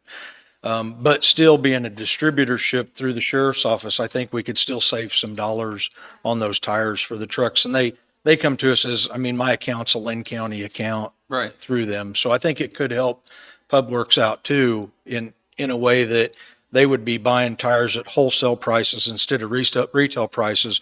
And a lot of times those savings are $30 to $40 per tire. So that adds up pretty quick when you're going through tires. Gotcha. All right. Can you do batteries that way too? Like a fleet, like if you wanted to order like 25 batteries or something? Linn County's also an interstate battery dealership. We already own one and Okay. possess it at Linn Okay. County. And Rick Castle's actually in charge of that contract. Okay. All right, thanks. We get it through the park. Okay. The other thing, and the reason I also use the contract is because for the dump truck, the specifications is that thick. Sure. I can't write that. No, you could. I could, but I'd have to plagiarize the whole thing that they wrote. Another thing that we're gonna start working on, another one of these little 5-minute jobs, Rick, that you should be able to do it. 5 minutes, huh?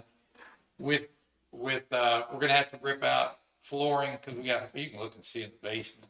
Where's that at? Desk, under David's desk. Oh. So that's another little project we're gonna be working. Spilling his coffee too long, huh? Yeah. Well, he had to get all the paperwork off the desk so we could move it, otherwise, Good luck. yeah. Well, I think that's it. I hope. He's like a true accountant. It's like this high sometimes. There was, if anybody wants a couch. There's one out there. There's one out there in the yard. You know what? You can sit out there and watch your cows with that. I can give you the location. It's You beside. can watch them grow, Jim. Is the landfill closed? Is that why that's there? No, people just, I can show you a couple of them out there and I find them and I write a work order and send it to Yeah, Al. I've seen, I'll give you the location, but there is, somebody dumped some mattresses and some Yeah. stuff all along the road. This Those is, new trucks we got, Jackie, they're in, right? Are we? Yes, we're using How them. are they? They're fine. We could have sold them right back to Jesse because he wanted them, because he can't get trucks because of the chip shortage, which, if that's not a manufactured shortage, I don't know when one is, but that's just a political opinion. But When we put the old ones on Purple Wave, is that what we're doing with them? Are you keeping them? Joyce gets a little caught up and gets, training done. Here's a few other things that we're working on. Here's a bridge up on 2400 Road. You can see the piers are shot. There's a bridge up there that you can see it's eroded under. I'm working with, I'm thinking it's good. the engineer on that to try to, I'd like to hurry up and get a couple of these laid out, because if they do that infrastructure bill, there's money for infrastructure that's shovel ready, we can look at those things. Here's another example. I mean, I know you've seen enough of this garbage. We don't have any wooden posts anywhere that are not rotted away. We can replace them, but then again, I have to pull it through, probably out what they're doing. Snow Hill's gonna take 2 weeks to replace all those posts. And all of them need replaced. So we're working at it. Maybe not as fast as we should, but we're trying. So, no. No. That's a good thing. Dan, I don't know if you want to see me out. Okay. Give it to you before I forget. So, you got anything else? Just keep thinking about road crews and how to solve the issue of shortages of people. And we talked about, I don't know if David's not around. And by the way, David's back in the hospital. Not that he wanted anybody to know that, but I'm going to tell you. So, I hope he recovers well. So he went back in last night. So hopefully everything will get taken care of. We talked about some of the 2 or 3 of the individuals that have retired, or someone who's retired already, and the extra money we would have to pay them if they came back to work part-time, Gary. Somebody that retired getting capers. We wanted them to come back. We'd have to pay them additional or whatever, or the county would get charged different. Yeah, can be charged the capers. Yeah. Yeah. So, I mean, I'm not saying I want to do it. I'm just saying we need to look into exactly what it would cost us, because we can't find anyone right now, right?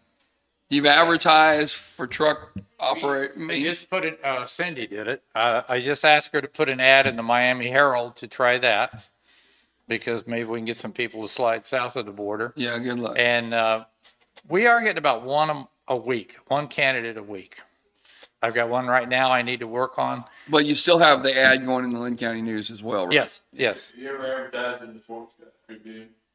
Hadn't yet.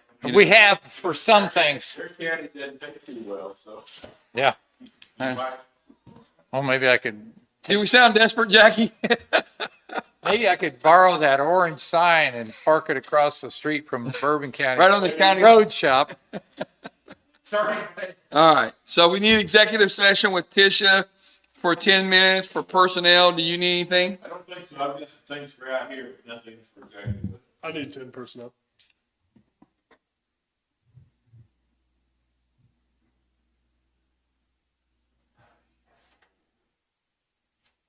Do you want to wrap your stuff up now? Up to you. Let's do it. First of all, we have a change order number 4. This is nothing new. You already approved. There's really 3 parts to this. There's the rock removal that they did in the utility ditches. When they estimated it and you approved it, they were guessing $45,000 to $50,000. They didn't really know. They said it could be $100,000, but it turned out to be $39,000. And so that's good. This also includes the water line relocation, and their original estimate, I think, was like 4,500 to 8,000 or something, but it came in at 2,800, so we like that. And then the third one is the southeast corner utility relocation, this corner down here. and they had estimated that at 25 to 30, and it came in at 23 amount. So the total on this change order for those three items is $85,096.81. Change order number 4. So if you want a motion to go ahead and approve paying that, we need to get that signature. I think they've already submitted it to your office. Go ahead. Didn't we look at this last, isn't this what we looked at last week? We looked at this last week, right? Is that what, I'm sorry. last week we looked at all this? Or was it week before or something? I might have showed you the documentation for it, but I didn't have the page to sign. So the new total amount is 85, is that what, is that right here? That's- I'll make a motion that we approve this change order for $85,096.81. I'll second it. Just to be clear, there's money set aside for this, this was. I'll make it's been moved and seconded. We approve change order number 4 to pay that amount. All in favor? Aye. One line for Rick to sign on, that's. I've got, you accepted the bid last week of $6,000 on the old health department building. And so I have a deed for you to sign on that. I think we're gonna close it on Friday. And so if you will, approve Rick signing the deed, to Yucca Natural something, whatever it says there. I'll make a motion that we allow Rick to sign this, what is this, a deed? Is that what? County D, The county deed to sell the health department. That was with the Natural Yucca Products Incorporated. generator and all. Yep. Yeah, generator separate, generator on You- the deed. Oh, okay.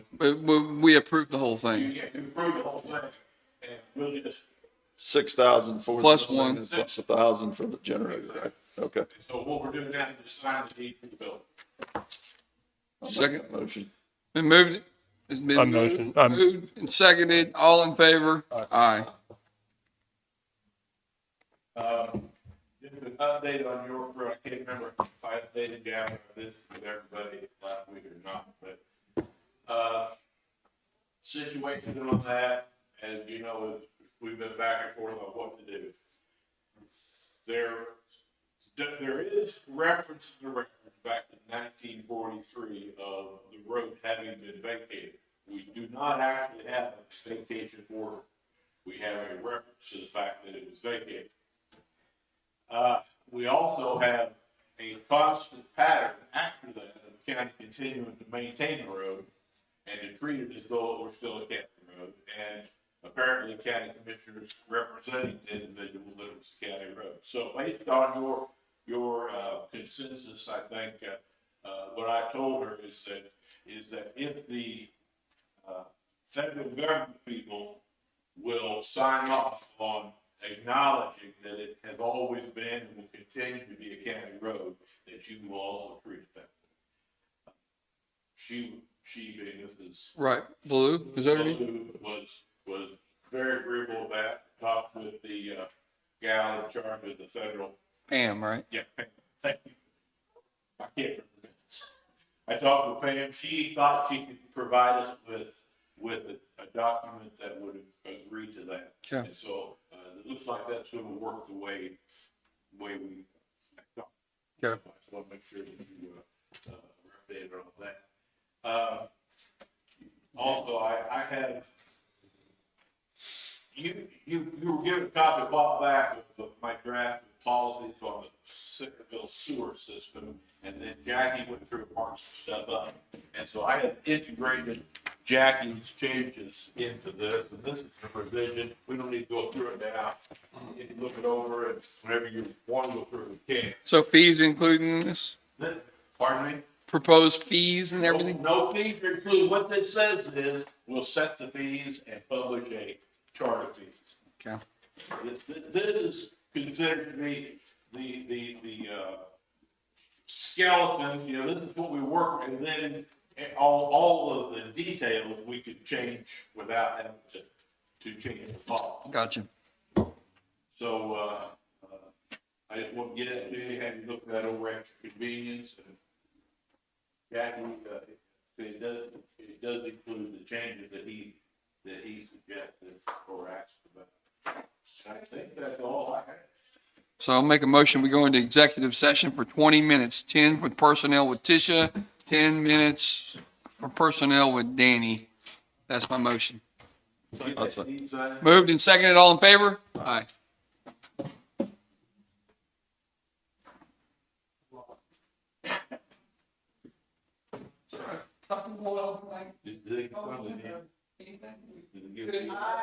Where's that deed? I don't know.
Okay, so there's no action from the executive session.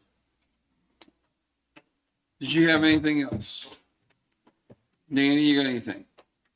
What about Andy? Is there anything from the comprehensive plan? Have we heard anything or? I don't even, is Andy in? Would you?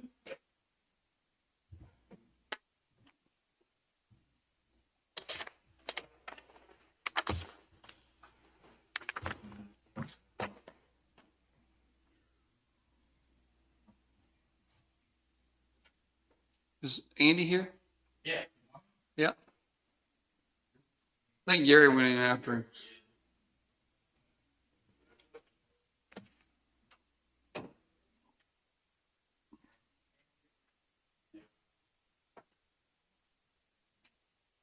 And he says that he's had no contact from him since the last time he was here, but Okay.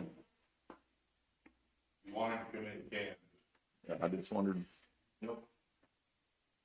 He said he'd even contacted, told somebody else, he said they wanted to talk to him and they can't come. So maybe I'll. Would you? What's the guy's name? Dan or something? David. Wonder if I got his phone number.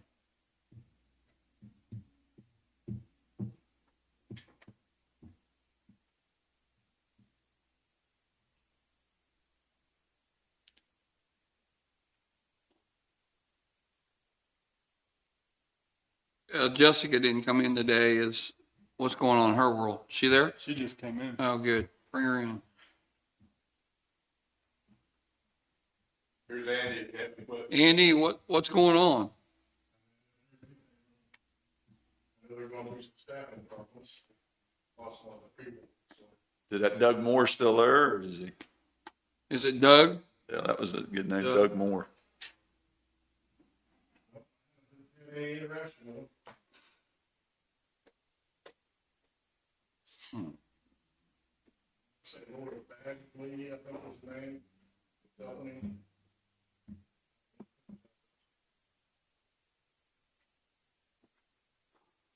Any updates on anything?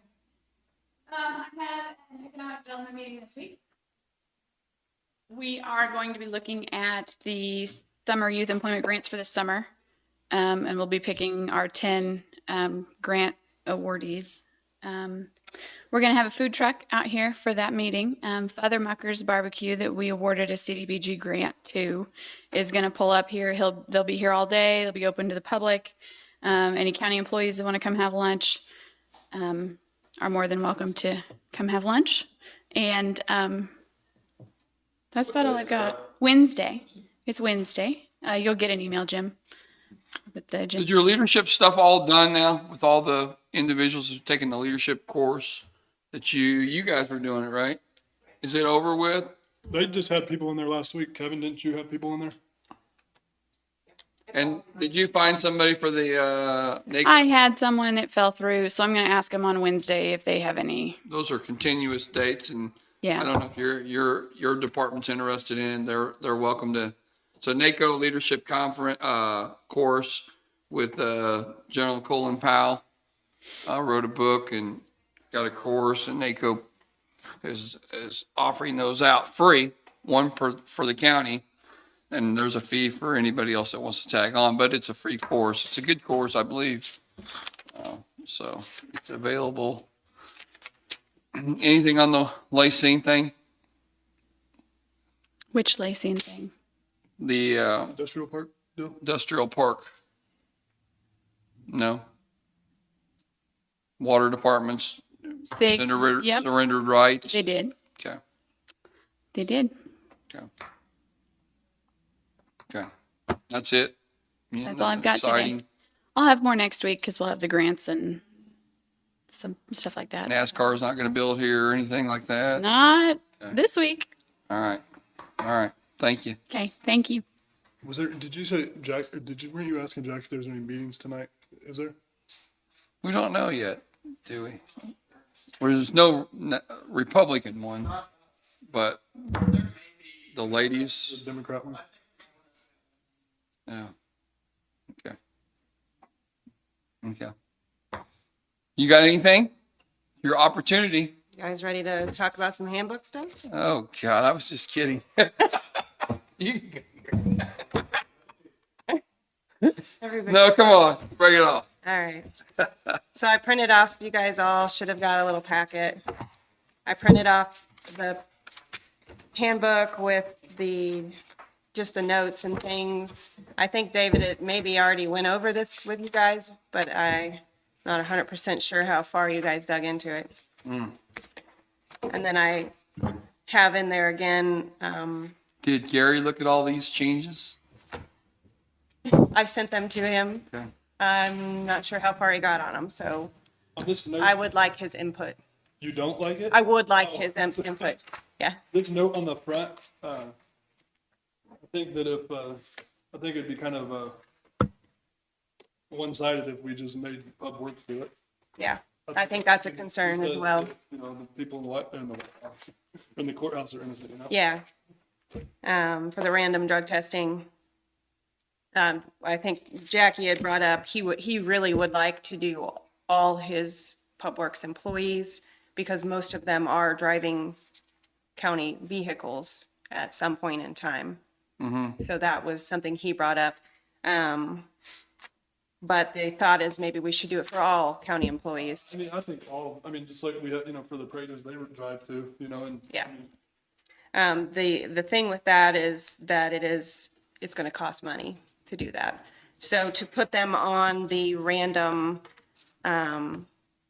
drug testing, I'm actually waiting to get an estimate to see what that would be. And when they say random, is it every week or there's a certain amount of I people? believe it's per quarter, Okay. might be monthly, I'd have to check with Jackie on that, but, And then like accidents or something like Yeah, that, in a and lot then of that. cases. so we're put in a random pool, they select from, So let me ask you this, have we ever had someone that has come up positive that we've had to do anything to, and where's the rules on that? well, we've had that, I believe, happen, I was not involved in that, it was going on when I was hired. Okay, But I think we worked with him and did some sort of a program to make sure we got him back on track. And yeah. so he wasn't fired, I don't believe. So can our health department not do these random? I mean, our office can do the UAs. We're Who'd you we're get this trained. from? It is Compliance One who does our DOT.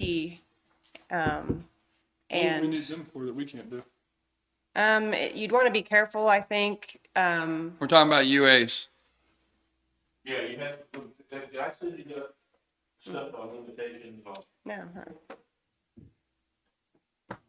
the law on UAs is you make a good case for random UAs for people in what they call critical or dangerous positions. So Okay. like your driver, you can make a good case for that. You can't make a good case for random UAs for just the whole staff. Right. Okay. I don't know if that's what you're talking about. Yeah. Good, reasonable suspicion UAs, as long as it truly is reasonable suspicion, no problem. Random UAs for critical position people, no problem. But general random UAs, not. Would there be any complication for the clerk's office Business all the time. to We do that. run that random, or would it be better to contract with somebody? nervous. You know, That's the way it was where I worked. I don't know how many bottles I give them.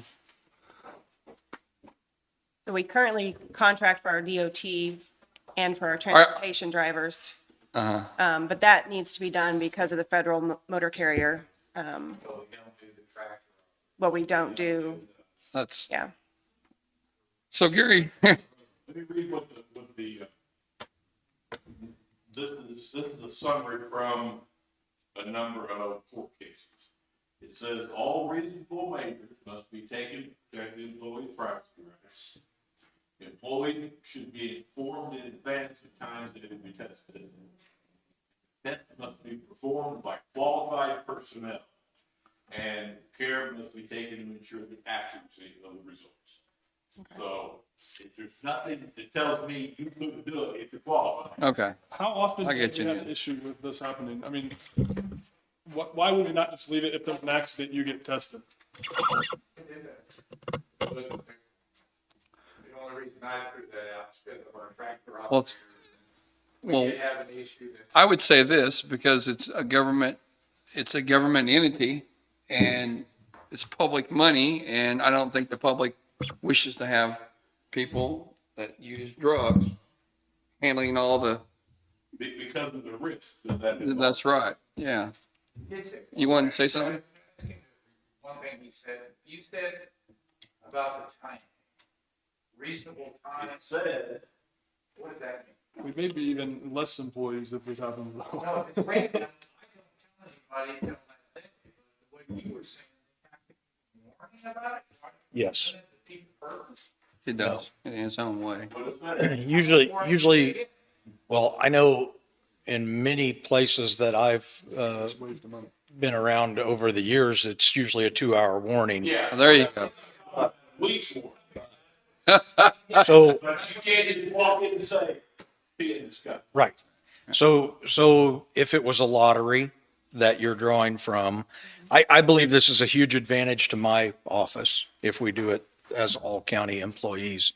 And generally, Jack, I think there'd be a 2-hour warning that you have to respond to the occupational health service or the clinic or wherever we're doing this. But I am a proponent of this, and I've got 21 staff members who are carrying weapons.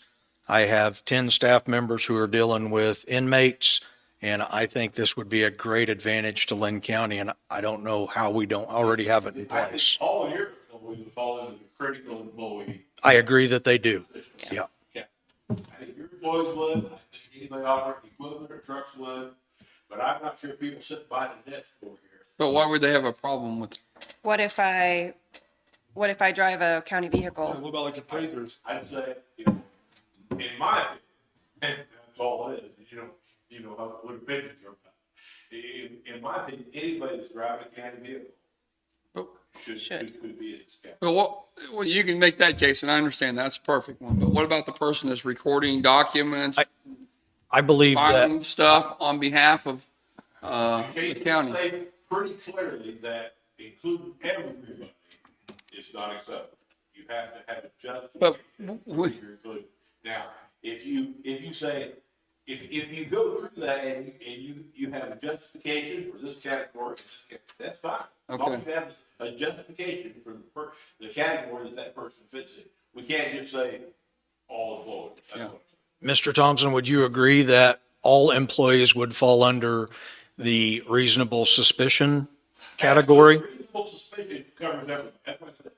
You've got accident, like, any kind of accident, you can do a drug test. That's not a problem. Legal. Reasonable suspicion, it applies to everybody. If you've got a reasonable suspicion that any employee is using drugs, as long as it truly is a reasonable suspicion, yeah. But the random, put them in a pool and pull them out can only apply, or should only apply to people in critical positions. And then who would be able to report that to the county if it were considered reasonable suspicion? Would that be county employees only? Would that be citizens? Who would be able to report Well, that? I mean, ideally, that would come through the chain of command, I would think, but if some citizen came up to, another officer and said, I believe that officer is high, then it's that officer's duty that got the report to pass it through the chain of command. And we have policies in place for that, to require that report to be made currently. I just wanted to know where the limitations fell, because could Could reasonable suspicion be based on an outside observation? Correct. I think if it's a reasonable report, and you have it ought to at least be exempt. Right. Okay. So as long as we put those in the categories, that people would fall in a category, then we're fine. If that's what your That's what I'm interpretation. saying, if you've got categories of people that because of their job are critical personnel, Okay. and you can defend that, say, here's the critical nature of this job, say everyone. Okay. At least I advise you not to. If you do, So is our health department qualified personnel to do the test? I think we'd want to hire them out, though. I think we would, the Dan. health department has been good. Our office, it has been through training and we are sending our new people through training as well. So, I mean, we actually do our pre-employment in our office now. So I don't think there'd be any reason why we couldn't also do randoms. Unless it was one of you guys that was getting tested? Well, and that's where I don't know if it's better to contract out. I, I'd feel better about it. I feel more comfortable having the contract. And yeah, I think I would. Not because I don't trust you. takes us completely out of it. It just eliminates any chance that anybody could challenge it because of. Right. And you're already getting estimates, you said? Yeah, I'm waiting to hear back from her, so. So can we get some categories together? Because I'm We need interested to in it. define what those positions. What are the critical- Right, yeah.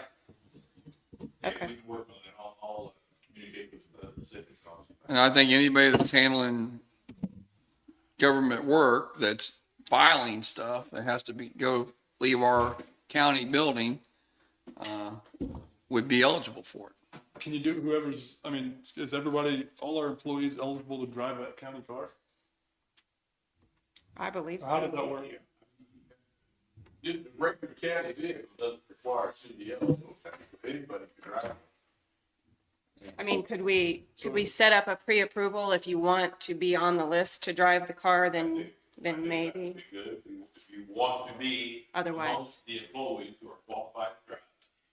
That would include like going to training outside of town or outside of Wayne County? If you're driving a county vehicle, So anywhere. otherwise they'd be driving their personal vehicle and we'd be reimbursing them mileage. And so that's, It's reimbursing them when they'd actually be an employee of yours anyway, so I mean, it's, But if I'm driving my vehicle, you're reimbursing me, and actually, your interest is gonna be involved. Right, And I think that's where you draw the line from. yeah. All right, I just want to work on it. I just don't think it's adequate now, and I'd like to see it So fixed. sign all the loopholes and get everybody. All right, let's go through it. We didn't get very far. okay, so if you will, since. Retiree coverage? Let's start, you want to start in the handbook? I was going to start with. No, go ahead. Notes. Yeah, go ahead. We'll pick on you a little.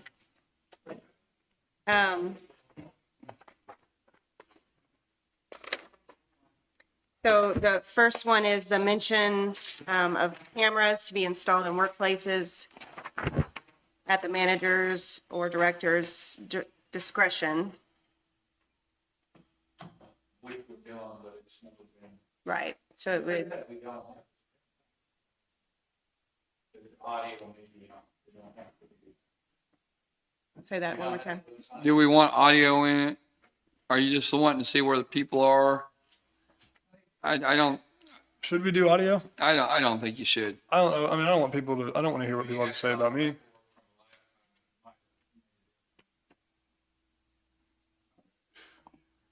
I mean, honestly, You're asking the question, do we want audio at all?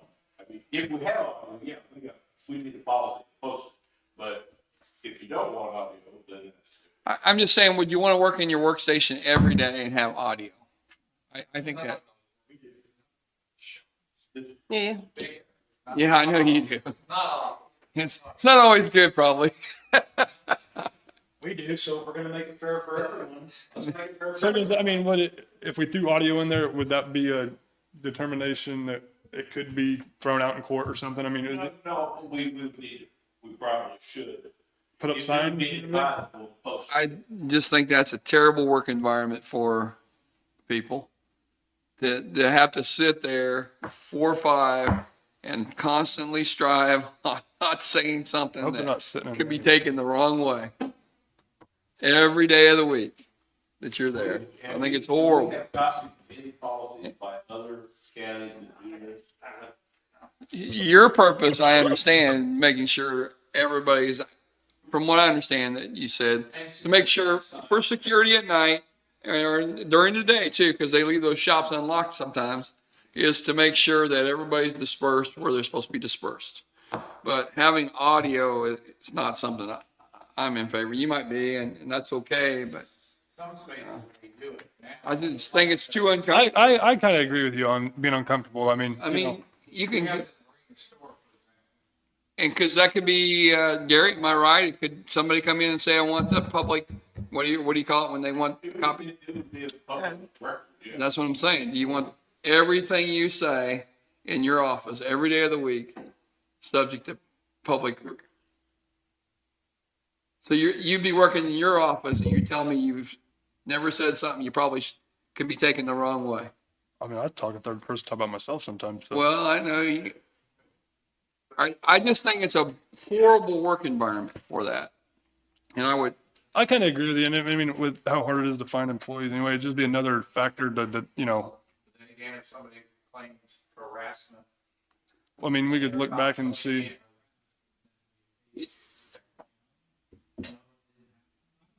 I mean, you got body language, maybe. I can see the cameras in the shops down there. I can see the cameras in wherever buildings, as long as the manager wants them in there. But I don't really see the audio. I don't. I mean, I think it's just totally. What about you? I didn't even leave, Jim. No, I don't think we need to.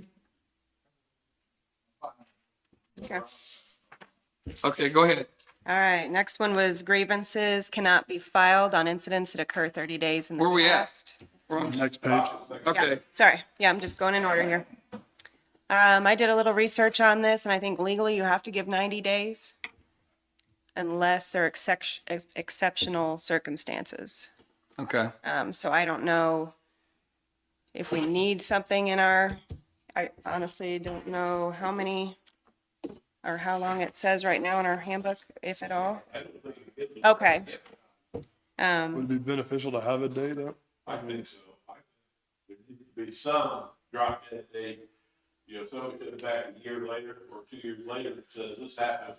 I mean, it's hard to investigate, it's hard to prove anything and disprove anything. So you said you think 90 days? I believe, Gary, you might want to I'll check on make sure you agree with that, but I came on 30 because that's what the government.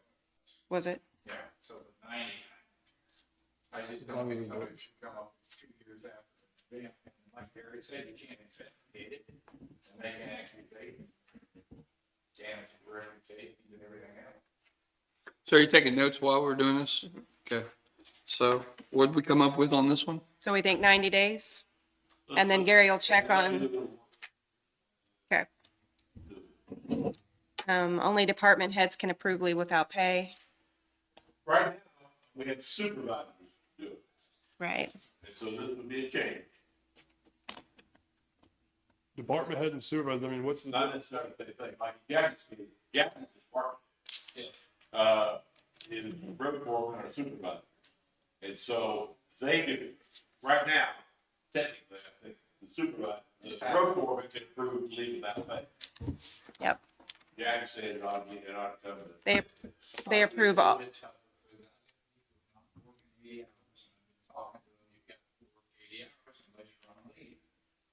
What are the, I mean, are your supervisors not as strict as you, or, I mean, how? So they're not working their pay, is what you're saying. They're not actually, they're full-time employee and they're not working. That's a problem, that's, I got about 5 of them that use leave faster than you get. They're not getting paid for those hours. I understand that, but you're a full-time employee, they need to be there 40 hours. Right, so, right, yeah, it'd be a handbook, I mean, it'd be a change, but it's also gonna be a little bit of a possible headache with our timekeeping system. The way that approval's set up, their supervisors approving all other time, sick leave, vacation leave, I would just decline it if I were. comp time. Well, what would be wrong with just making sure the supervisor defines? You know, maybe one approach, we leave it at the supervisor, and the department, crack down the supervisors. That's what you're saying. That's what I'm saying, leave it at the supervisor level, because I mean, if you're full-time, you work 40 hours a week, right? And just, you know, department heads and memo to your What do you supervisor. think, Rick? I think if you're a supervisor and you have good employees and you're not a good employee if you're using every single second of your sick leave and everything else. If you don't crack the whip, if you're one of those, you're not doing your job. So what are you going to do in that case? As a supervisor, the guys or the ladies have been here for years. They're the supervisors, and they're letting John go home, or Mike go home, or Betty go home. Just, hey, you're going to have a day sick leave next week. Go ahead and take it now. What are you going to do to them if they don't do it? That's the question. I think you should leave it at the supervisor level, but what are you going to do to the supervisors when they don't do it? Because they're trying to take care of each other. They're trying to take care of their people because that's all they got. And we all know there's not a big line trying to get into the maintenance. And then I think that would alleviate a little bit of, your time and effort. I think you're just trying to take up slack in a good way of I'll be the bad guy if you want me to be because you're not doing it. And I think it should. I think we need to pass it on to the supervisor. Yeah. Tell them so that's not gonna. That's why we pay you the money to crack the whip if it needs to be cracked. So the other thing that comes into play with that is that employees do not work the full 40 hours due to using leave without pay. Should they be able to earn sick leave and vacation I don't know. For that- Do you have any say? time period? So in my opinion, this is going to be a nightmare. I understand where you're coming from, but to administer it would be awful. I mean, you'd end up, if they work, 8/13, so, Yeah. you'd have to do all kinds of. you'd have to go into each person manually and look, did they have leave without pay? And if they did, and they didn't hit that 40 hours, you'd be taking sick time or whatever away from them. So it would be a manual thing for every single person in the county, every single time we accrue leave. So, I understand where it's coming from. I don't know that we can administer it. When does their time restart with all the sick leave and all that? When does it restart? Like, when are they, is it every year? So your reset. Yeah. Your sick leave resets every single pay. They can carry 400 hours. So if you're carrying over that, it's not giving it to you. You can't carry more than 400 hours. Your vacation time, you can hold 120. You can gain more than that until the end of the year when it resets back to 120. What's happening because they're not working their full 40 hours? Is it like a doctor's? They're just. Go home and take, but if the kids are sick every other week, or certain people are taking off their sick leave. They're just here for a paycheck. Friday, Monday, there's patterns. Do we have anything set up for anybody, like if they don't have sick leave and they need 2 hours for a doctor's appointment, that they can make it up the next day or anything, or we got? They could have comp time. They could. Yeah. So they could make it up, because the way I feel about it is if you work 40 hours a week, you work 40, if that's what you hired on to do, that's what you do. Or that's why. But the question on comp time is there was a record keeping on that. Well, comp time we already have in place. So if they're working a couple extra hours, on the next day, it's just going to fill their fulfillment for their 40 hours. So we already have that. in Yeah. place. So that we've got in So there's place. really no excuse except they're just wanting off is what, I guess is what I'm asking. And they use all their sick leave, so for vacation, because they're using it as fast as they get it, so then they don't have, not everybody. I understand. There's just a few. Yeah. 1/6. Is there anything we can put in place where they can't utilize it that fast? Well, you could say you can't get leave that pay, I suppose. You can. Period. Is that what you're talking about? Are you talking about can't use your sick leave? Once they earn sick leave. Yeah, it's theirs. It's there. But where they're taking days off if they don't have anything to take. You could have a policy that doesn't allow leave that pay. If they take off without having approved leave, and there is no such thing as leave without pay, they're absent without leave, which would be a fireable offense. But yeah, Mr. Thompson, how would that play into FMLA with leave without pay? FMLA doesn't kick in, let's say, why? Right, but if they are on it and then we have a policy that states that they can't take leave without pay, that would be contradictory to the Well, I mean, FMLA.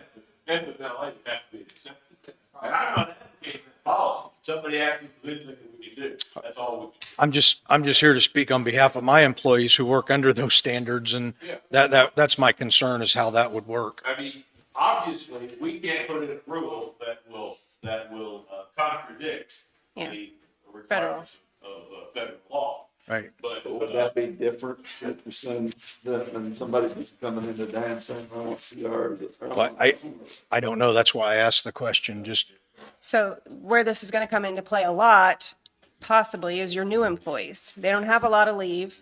Things can come up. They're going to need to take off. So at what point do you cut that off? I mean, if I'm hiring somebody new and I'm saying, you have no leave without pay, sorry, you're just going to have to deal with it. I mean, there's got to be a balance, a work-life balance, and Yeah. if, I'm not suggesting no leave without pay is a desirable policy. Yeah. I would say that's the only thing you could do, because if they have sick leave, they have the right to take it. Right.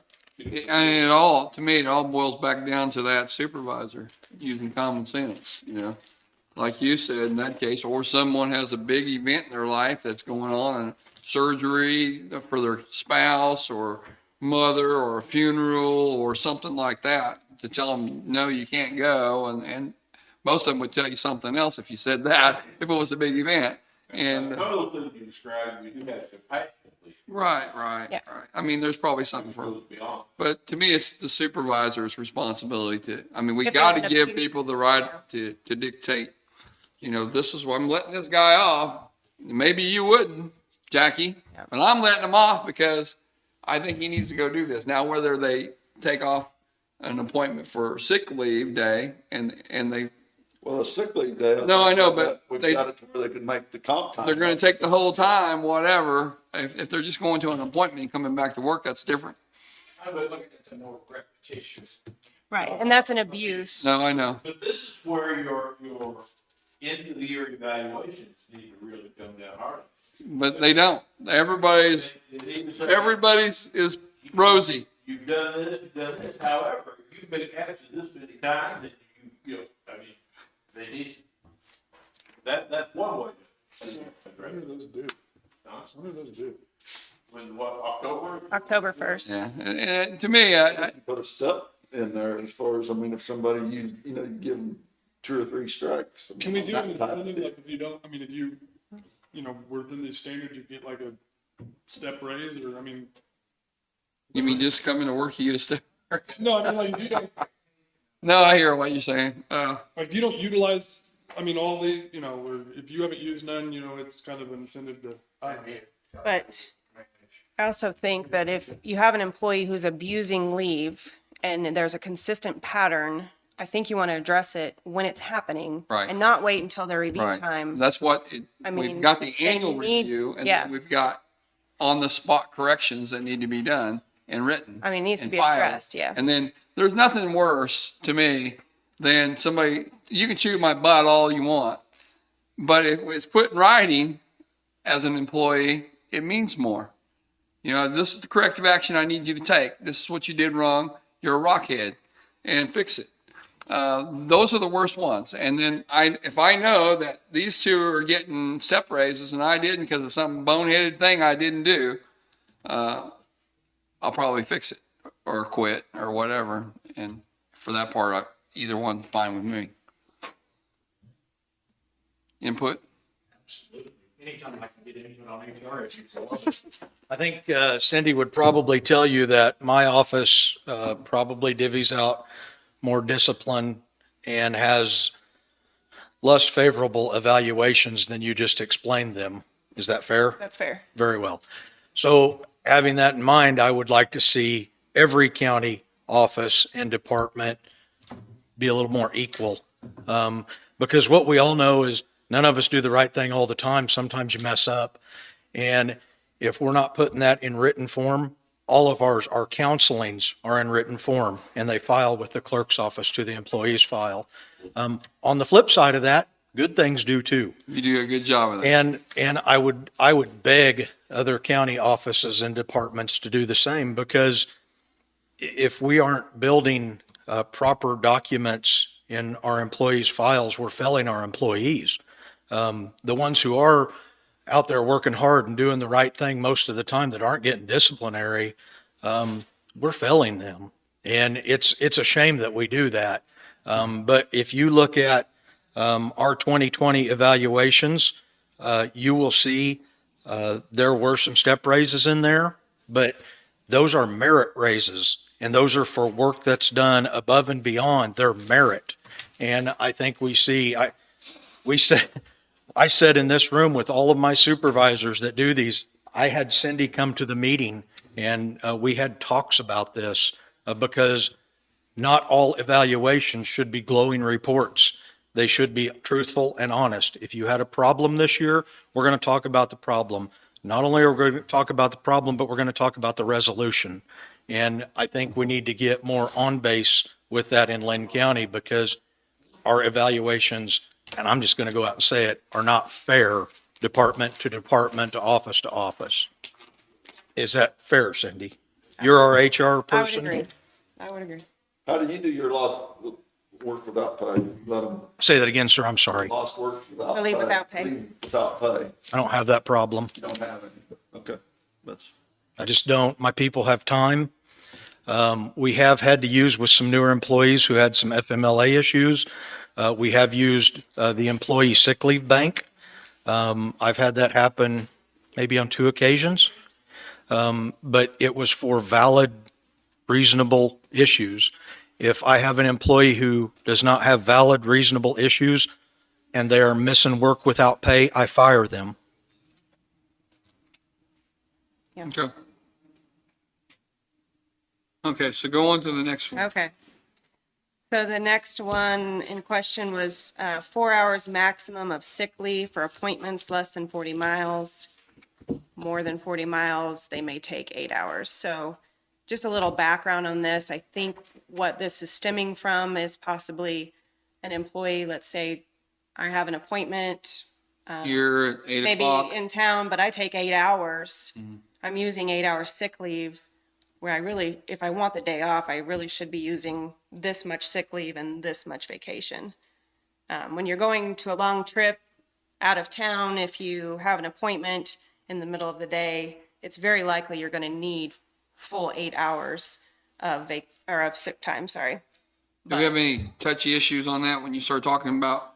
I just think the practical side of me saying, where's your appointment?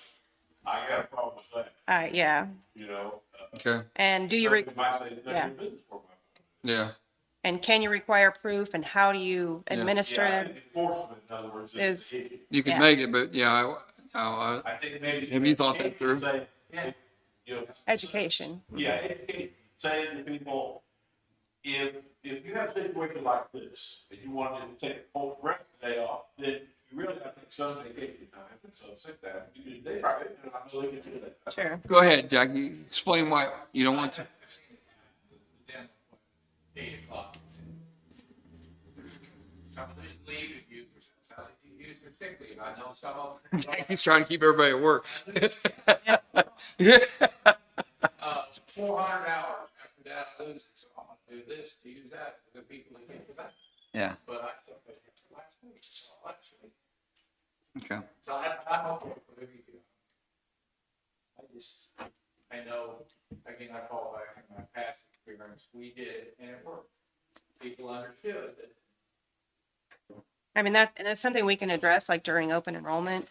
Something we can put out there, like, you know, we're going to hopefully have a new handbook for them as well. So maybe it's something we can highlight, you know, make sure that this is how it should be handled. I mean, it's something we can I address. think I would at least try education on it Yeah. before you go to an enforcement type situation. That really, I figured it would be difficult.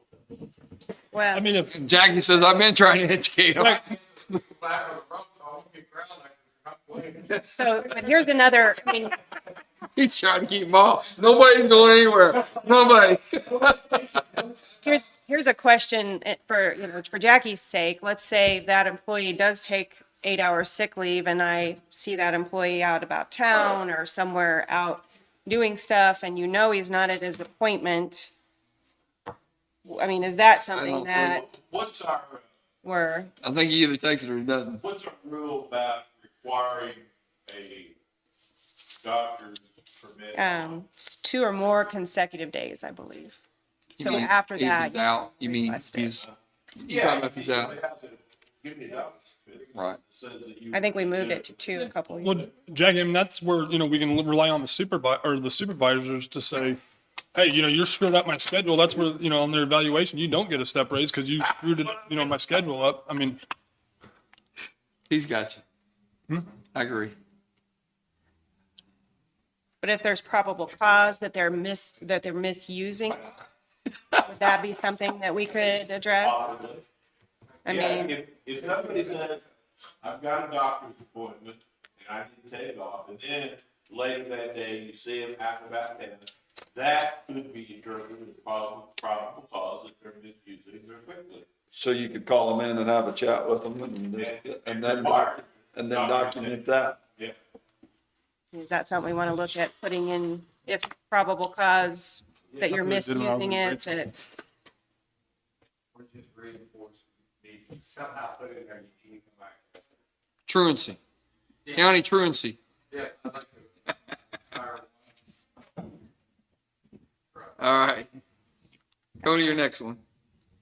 the new JPS, via location system. I'm not sure what that is, but cannot be Where they find, disabled. where the tracking device. Radio system. So if, Want to disable it, we're learning, we're getting it going, but you can go to the top corner. I'm not available, my location is not showing. Right. We just want to make sure that if it's a county phone, they have to show that location. Can't just turn it on. Right. And the response to it. So Chris can probably help with the verbiage on that a little bit. so is everybody in your road district going to be using the system? Yes, eventually. Well, so do we have to pay for their cell phone bill since they're using it? No, we're not necessarily on the cell phones. There's another little gadget you can use instead. And we're talking about putting tablets, small tablets, which are cheaper than cell phones. And we'll put possibly blades where we know where they are. But no, we're not paying How much is this system? cell phones. 30, 40, 50. Chris is, Oh, Larry, what? I didn't see Commissioner. Come on up. Now. What do you want to know? I mean, I enjoy listening So our to. Rick's running the blade, what's he gonna have? Well, he'll have, our intent is that they'll have a tablet device. We get government pricing through our Verizon account. So the devices are very, very inexpensive or free. And as we begin to look at the cost of a radio versus the device, actually the device makes more sense because, we're going to pay $500-600 for a radio that we put into a piece of equipment that doesn't run all the time, but we would give the tablet to the person. It also, I think we talked about this a little bit before, but it also gives us the ability to, with their pub works, the operators can punch it in instead of writing it on paper, and it's automatically in the system.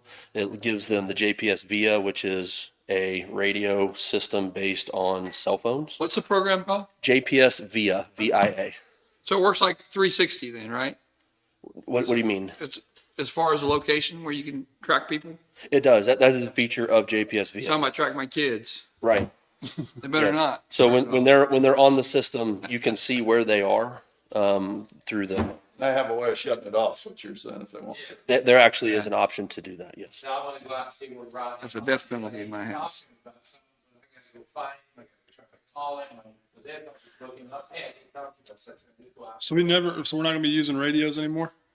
I mean, I have a radio myself, and I bought it just to listen to that. To listen to Highway. Yeah. And we can. I don't know how you do it. So I'm going to need one of those devices, actually. Right. So actually, and as we're doing it right now, we have the JPS VIA system connected to our land mobile radio system. So, for example, they just got the new trucks for the foremans. Again, instead of buying a $500 or $600 mobile radio, the foreman can just use his phone and talk to the guys that have radios, and vice versa. So it functions with our land mobile radio system that we already have today, but offers a lot more benefit and features and clarity. The clarity is incredible. Does that help you out as well, Sheriff, or not? Yes, and I'm a proponent for my department, and I don't want to write policy in my department for it, and I hope the county will allow this policy where it is used as a device for tracking the individual. How does that help us? For instance, my detectives, we have 3 of them. They all operate a vehicle that does not have a repeater installed. Gotcha. So they don't have handhelds. So my purchase this year, one of my capital outlay purchases, my plan was, as we got more to the end of the year, to be able to buy repeater systems for the vehicles. We're looking at about $1,200 a piece just for the repeater that attaches to the radio. That's not yet purchasing their handheld. So we would have probably been in about a $6,000 purchase once we've done repeaters and handhelds. And going to JPS now, each of my detectives are on JPS. I can track them on their JPS, and they can communicate with the office on JPS through our regular radio system like Chris was just explaining. There's also a benefit to JPS that I can have a one-on-one conversation with them through the radio system, and that conversation would be private. We're not going to change the way we dispatch. We're not going to change the way we run it over our current frequencies. The change is some of that information that maybe shouldn't go out over the radio. We were using cell phones for it before. We're still using a cell phone, but it's a much safer mechanism for us. Plus, I can track my people. If they get out of their vehicle, I can only track their vehicle right now through their modem. If they get out of their vehicle and they're on a foot chase 3 or 4 blocks away, I know where that Do deputy they have to carry a tablet, though? No, it's on their phone. It's on their phone. So every deputy currently has a phone provided by Right. the county. Okay. So in their case, they would use that device. Good. What we're basically talking about is road and bridge. And honestly, gentlemen, I don't want that shut off. I don't think they want it shut off, but I want to make sure everybody who's on duty has it turned on. It's a safety mechanism for us. There will be a monitor in our dispatch center that will show them where our people are at. When you get off work at night, you can just, you can kill the tracker and it goes away. So we'd be able to see them on this bill, we'd be able to see them like moving if they're steadily moving down the road, does it show that? Yes. Do you really watch that stuff? No, I listen to conversations on the radio. I enjoy it. But I think to clarify what Jackie's point, 'cause sorry, I walked in late, No, you're is the policy. So you're in favor, I'm sorry, Yeah, you're but- in favor of it as, Sheriff, you're in favor of it?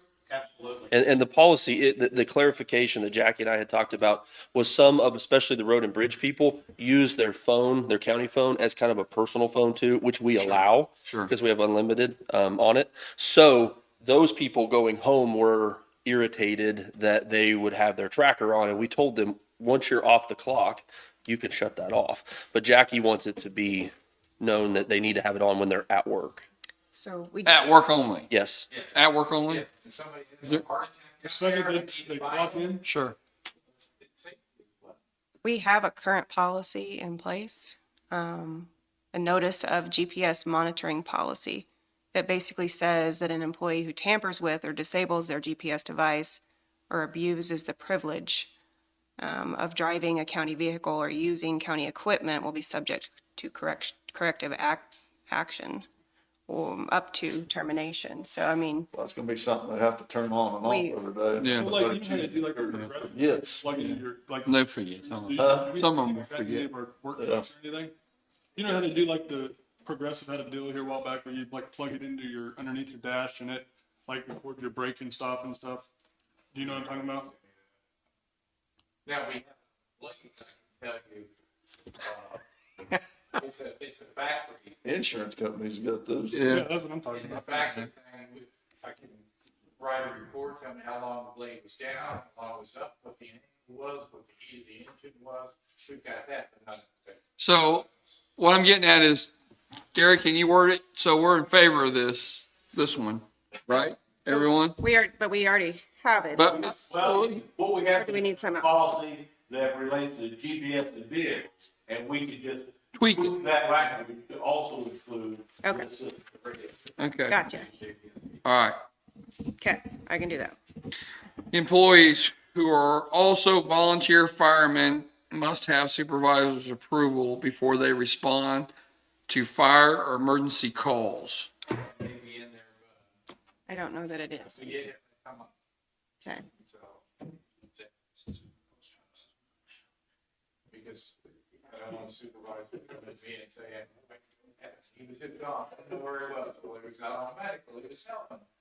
But there's got to be communication between them. I don't want to fly out for a medical when we already have him. If it's a structure fire, I think it's all. You're talking about mostly during the day, working hours. So how will that work though? Is there a difference between having his approval and notifying?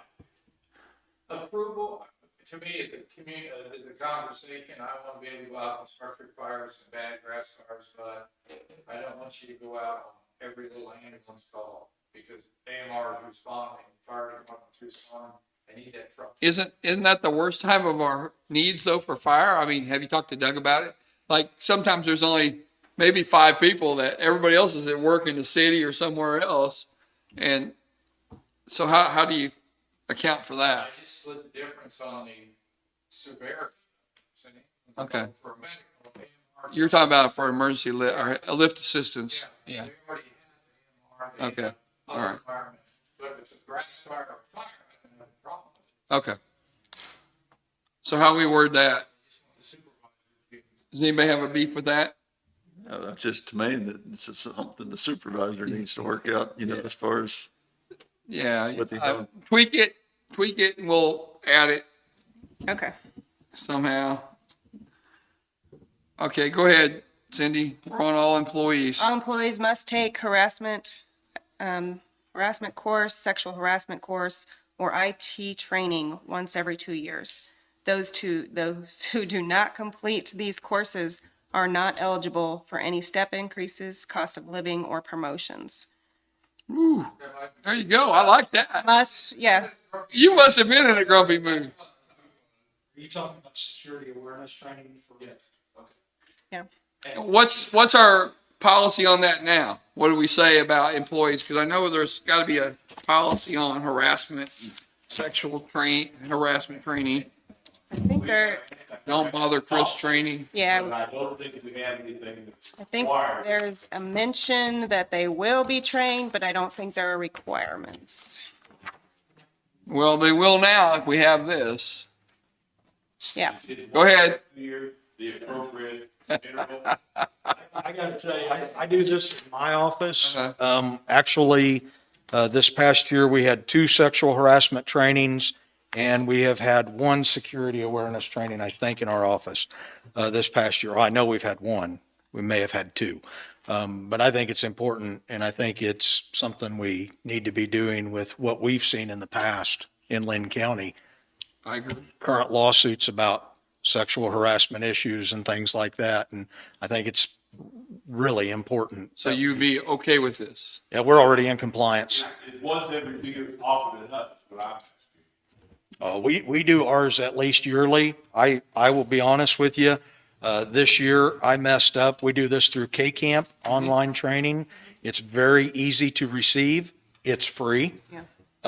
And they can sit at their desk and do it. It's at a platform where if they get busy doing something else, they can stop it and come back to it. And generally takes the employee about 1 hour. This year I messed up because I put 2 of them in 1 calendar year. So we had 2 of them this past year, and we'll have 1 this year. And we do it yearly. I don't know what others will do, but that's my requirement. Trying to work through L. Yeah. My people don't do the computer training as well. I want an instructor. They will now. We did that. We did Guarantee that it. one, but a couple of departments, as soon as you guys mandated it, they were given a pass and said, no, ignore them. The nice thing about K-Camp is they get a certificate. Right. So they give that to our training personnel, File. and that's all filed and goes in their personnel. Thank you. I think that's a great idea. I know. I think so too. Yeah.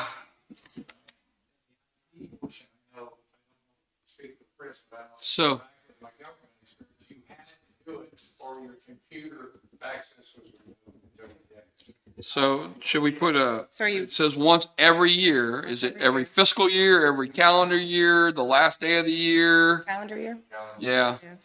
I think it should be covered. Commissioners, I think another important thing to let the people know is this is already a platform that we have provided to us through our risk provider. And it's really simple to use for the managers of the departments. It's not a hard thing to do. So the question that I have is what is the recourse if they don't complete it? Just I mean, make it mandatory. Well, you got it right Is there. this, oh, that's what I'm asking, is if, Is this within our rights to do, step increases, cost of living or promotions? I think so too. And okay, I think cost of living, we've been fortunate, very fortunate for the last few years to give a cost of living. And in certain cases, step increases, in certain cases, promotions. okay. So that might be something that if you want to promote someone in July to a position, then I guess they need to go out prior to that and get that completed, which is not that difficult from what I understand. Do you want, I'm sorry. Yeah, because I mean, Yeah. there's no sympathy for me because I did it for 30 years. Do you want the option for termination if it is not completed? What's that? Do you want the option for termination? No, I don't think we need to get to that point, but Okay, these right here will definitely be it. And then I think that'll get the point across. We have a big struggle with it. I don't know why we should. And we can look at that next year maybe, okay. or 2 years, whatever. Go ahead. Next one. 1 year. The other, yeah, this other one is the, kind of refers back to something we have in the handbook, is the abolishing of vacation for salary employees, which I don't know if that's the way that we want to look at it, is abolishing it, but I mean, we can jump into that one if you want to. And look at, Well, he's talking about changing the record keeping, I think, but, I mean, basically, the salary employees don't have it. I mean, by definition. by definition, they don't, but ours do. But we have kept records on vacation for salary, but it doesn't change their pay. Right. I mean, so, I mean, the whole point of vacation is have time off with pay. If salary employees don't get time off with pay because they're on salary. They work when they work and they're off when they're off. Don't get any ideas. So in a sense, by having vacation salary employees, we are effectively limiting their option to take time off. But there are people like Chris back here. Uh-oh. He'll never take off if you don't give him vacation. He'll be a holiday every day. You're a salary employee, right? I'm okay with that. And the exempt employee, okay, you're an exempt employee. And so you might report to the office That you're taking. that you're gonna be gone the next 2 weeks. But that doesn't impact the salary. It doesn't impact, and if you wanna take another week in June, if you're not up and your supervisor says it's okay, you can do it. Doesn't make a difference. I mean, So the question is, I think, being raised because of some large payouts that we've had, not necessarily a salary employee, but a couple contract employees get when they left employment. So that's why it's coming up. It's necessary, I mean, everything's being administered fine, you know, as far as their vacation. I mean, we're still tracking it, but we've had a couple that maybe possibly abused it. They didn't really need to take it because they were only working. If they're exempt, are you still recording the vacation hours? Right. You are. So we do still record it.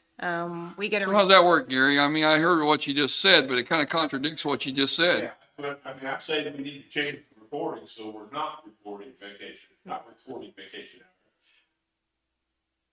hours. We've only got 3 contract employees again. Possibly, maybe, yeah. There's me, there's the appraiser, and there's the economic development. I think those are the only contract employees. Now, I Yeah.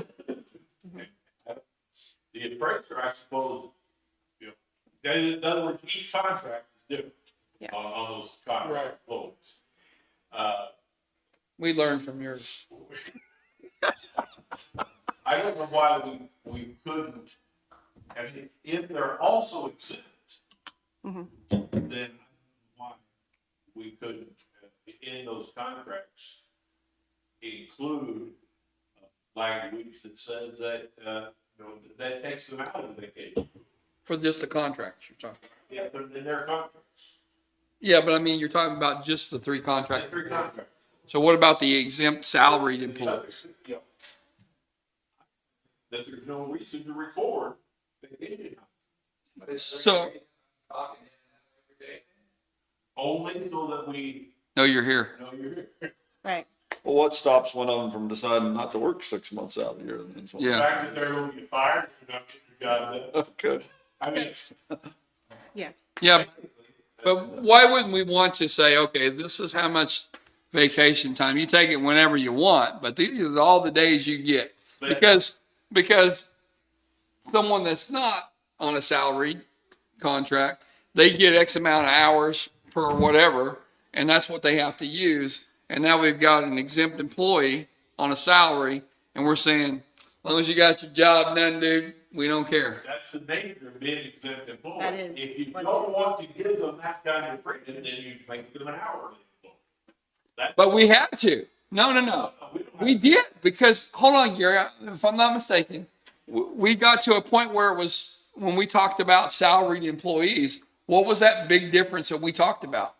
At that one time, we had to, based on the state or something? You're talking about the level at which you have to be on your salary in order to be Salary. an exempt employee. Okay, Exempt employee. that's what I'm talking about. Now, here's the deal. The Fair Labor Standards Act says you've got to pay overtime to anybody that works over 40 hours a week. Right. You got it. Now, if someone is an exempt employee, you don't have to. And so we declare an exempt employee when we can in order to avoid paying overtime. And what are they getting for that trade-off? They're getting the ability to take time off whenever they want to. Okay. As long as they get their job done. That's what we're saying. We're saying you're free to work the schedule that you want, even as long as you get the job done. And that means you gotta work 60 hours in a week. Right. Yeah, we're never worried about making them work past the 40. So we don't have to make anybody exempt. Okay. We can pay hourly, we can pay Jackie hourly, we can pay Chris hourly, and they report every hour, and they get their vacation time. And they get it. And pay them overtime. Okay. So the question is going to become with your current employees who already have vacation and sick banks. Are you going to take that? I mean, That's money, right? That's. I mean, that's really what they're something- using. Is that what they're using that for? So if Jackie quit tomorrow or retired or whatever Jackie does he get to take his vacation time with him? Hours? To pay him out for his vacation. But, and we're saying that shouldn't have ever applied in the first place. I'm saying that if they're a salaried exempt employee, they shouldn't have been accruing vacation time. Okay, so we just need to come up with the And how do solution. you fix it with your current employees is, I mean, going forward, it's not I that think hard, yeah. but You have this, What's the limit you can just carry? throwing that out there. is there a limit?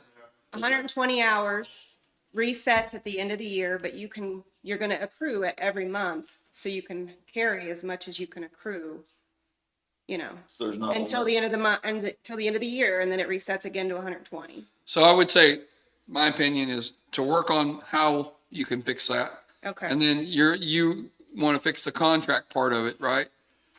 Or- Now, I wouldn't want to do it like this. no, but I mean, At the end of the year, only that's 100 something that's necessary. I think that contracts need to read. Okay. If- What you carry over. If you retired at the end of the year, you would have everything you accrued as well throughout that year. If you So- don't want them to be hourly, then Right. we spell out that I'm getting Okay. vacation sick leave because I'm free. So, gotcha. So this is the one you got to work on for a while. Okay. And I don't think you're taking away anything from it, though, Jeff. You really not. you're actually freeing up. Jackie's going on vacation. There will be an argument, I know, because it does count towards their final average salary with capers if they are paid out That's good though. That's a good conversation. when they leave. They should never have been getting paid out. I understand. I'm just telling you what I've heard and Yeah. the arguments that you're going to So hear. that needs to be worked out, however it's going to be worked out. Go ahead, Sheriff. I think I can put another side to this. A year and a few months ago, we exempted one of my employees, Bobby Johnson, my undersheriff. At that point in time, he would have had vacation and sick leave accrued. My question would be was that taken out when he took vacation or sick leave? Was it removed from his books, if you will? Or should that always remain on his books so he would be paid out for it when he left, I mean, that's when he retires? What he earned before he became exempt. Correct. another question. Yeah. Yeah, And I think we might have a few people in that spot. I don't know. Yeah, you I might. think there's a lot of working on that one to satisfy and be fair to everyone, Yeah. you know? Okay. We can, So, no cards and letters yet. No. yeah, we're still working on it. So start from this page and which ones are you changing? I've got that we agreed on. I see 3 I'll go to the first page there. We're agreeing to, cameras, no Cameras, but no audio. right? Okay? Cameras, no audio in the Grievances. workshops, not that you would know. No audio in workplace. Everywhere a manager, such as yourself, elected official, say, I want cameras in my office. You don't have to have them in there, but if you do, don't put audio in it. Yeah. That's what we're saying, because it, Are you removing the option? yeah. For example, No, we're removing the option of audio. I think it's a horrible idea. but like the server room, I would. Well, that's fine. You can have it in your little server, I room. mean, that would be inside. Right. But with a person with several employees every day of the week working in their office, they talk about whatever, life. And I don't think that needs to be Okay, so a public record. restricting it from all indoor, just, I think if I want it, it's okay. you probably need some kind of procedure that the general policy is we don't have audio. If the supervisor believes there's a reason for it, he gets it approved and he has it. That way somebody besides the supervisor knows. You okay? That's fine. Okay. Next. Okay, the next one is the grievances, the time occurring. I put a question mark by I it. put, Gary's gonna look into it, but 90 days. 90 days is what we'll go with if that And makes then, us legal. The department heads are the only ones who can approve leave without pay. We're we got- leaving that as is. leave it alone. The next one you're leaving alone too, That right? one alone as well. Then the sick leave, Sick leave, we're gonna educate, and then possibly add in, if probable cause, we could request, like if I see you out and about town and you were supposed to go to the doctor, I can maybe request a certificate or some kind of proof that you went. Right? yeah. Okay.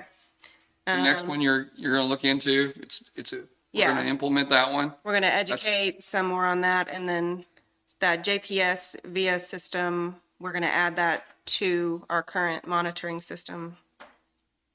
And then the next one, we've added 1 year for conducting your training that you should be Yes. getting conducted. We're gonna add that, and those stipulations, and then also adding in that the volunteer firefighters, have to have approval before responding to fire calls from their supervisor While at work. while at work. And let's specify, they have to get approval for each, I get paid out, I gotta get approval. I get paid out, or is it a kind of a one-time Per call. conversation with the supervisor that says, respond to this kind, but not to this, which is Is it per call? for call. Is that how we- General, Or per, because that would be a real problem if you had to stop every time. Yeah. Your supervisor needs to know you're not there. Yeah. But just calling him, I mean, when you call him telling you're leaving, you can clear it up right Right. then, couldn't you? I would think. You can get a hold of them. we need back. Keep working. So per incident type? Is that, okay. And then we are gonna work on the vacation time. Yeah. Okay, we got that page done. Okay, Yay. yay. Now, which one is, who's? Now, Chris Martin, do you wanna talk a little bit about your suggestions? Yeah, sorry. I mean, you don't have to, but I'm sorry. that's my notes. I'll let you kind of go through. Yeah, so employee exit procedure, I was hoping for some sort of policy within the county that we've had numerous instances of individuals leaving, maybe not under the best terms, and departments not necessarily knowing what is allowed or not allowed to prevent an individual from access to the computers or their office space. And this is gonna sum it up? Well, that was these, and I apologize, this wasn't typed. I just wrote notes for my thoughts. But yeah, my main thing was do not allow physical access to anything, the desks, the drawers. You know, I've talked to some other places and you don't go to the office. Right. They collect your items, personal items in a box and give them to you. Right. The other thing is returning equipment, cell phones, tablets, things like that. Is there any options to kind of compel them to return an item reasonable condition and time? Can we not hold the last paycheck or? We do have a policy, if I can We find have it. something already in place? Let's see if this will We do. work or not. Yeah, Have you read it? I've not. I looked for it. I didn't find it, but that Cindy's the expert on that. Everybody's possible, no problem. You get people sitting there, they need stuff, and you get someone. Sure. Remove them, we go through the files. In other cases, we emails. And typically what I find is that just the people in the office just are not comfortable with what can I unplug the computer? Can I physically pull the person away? Can I, things like that. I mean, depending on what it is, you really ought to have like a deputy there, depending on the situation. We've had that before. Okay. So that's what that's about.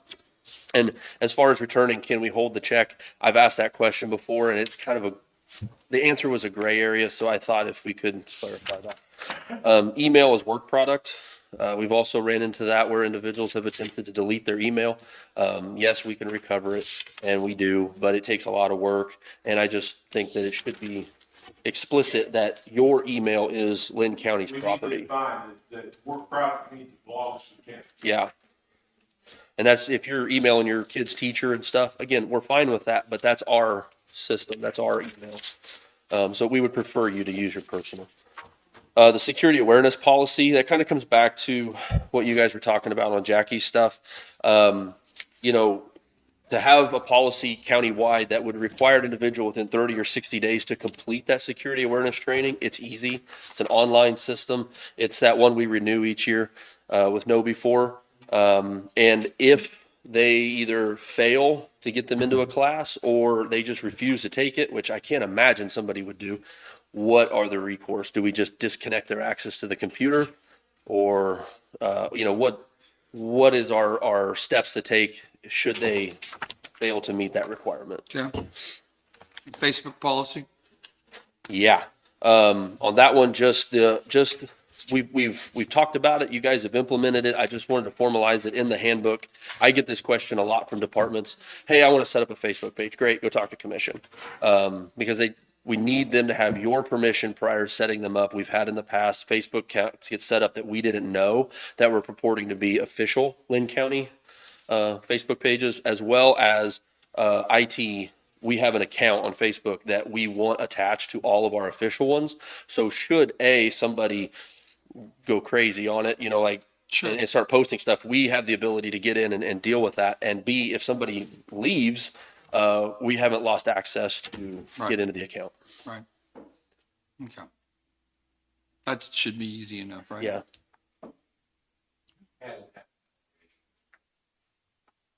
Yeah, because once it's who originates it, you don't have admin, That's right. it still remains. Right. And they might, yeah. And the You one we can't- had before, they used a personal cell phone for the confirmation number, so we couldn't get the password reset. And it was a challenge. Yeah. What about that county website that's out there that's very, First Amendment. we've talked, but I totally understand. But yeah, it's nothing I can do about that. Okay. All right. So we'll go ahead, move forward with. putting Anybody it have any in. objections to putting it together and seeing how it looks with Gary? Okay. Thank you. What else? All right. So let's go over. Janet's here. Janet, you got any input on anything? Did you have any input at all? Okay. All right, so you all have blue tabs, so if we can just go through those. These are the big ones that we really need your input on. The retiree coverage on page 16, I think, is your first one. So statute requires that we make retiree coverage available to employees who have worked 10 or more years, I believe. If they retire through capers, yeah, right. Before they're eligible, but they do retire through capers with the county. Not less than, and the statute requires not less than 10 years, I believe. But you could go more. So we've never had this policy in our handbook. So that's why it's coming up now. We just need something concrete that tells employees that they're eligible for it. So we want to know, what are you comfortable with using? So you put a question mark by 5, 7, or 10. Right. So So that's really the question is. you four of you sitting back there. So what's your thoughts on what she just said as far as coverage? 5, 7, 10 years, what? Some of the people do have 5 and would be wanting to use their papers. So Why wouldn't, Let's explain again what this is, because I don't Yeah. think it's clear yet. This is, Let's say that I retire under capers and I'm 61 years old. I'm not eligible yet for Medicare. right.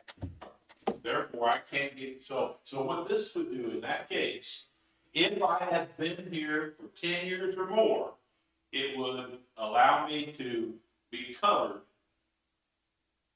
from the time I retire until I turn 65, Right, under our health insurance. under this. So they would just be eligible, and what you're saying is they'd just be eligible to purchase that. Right. And the county They would can carry that. purchase it at our rate. Right. 98% of 98, yeah. Yeah, and this is not costing us anything, exactly, well, it is, costing us the Claims. administration fee. And claims, yeah.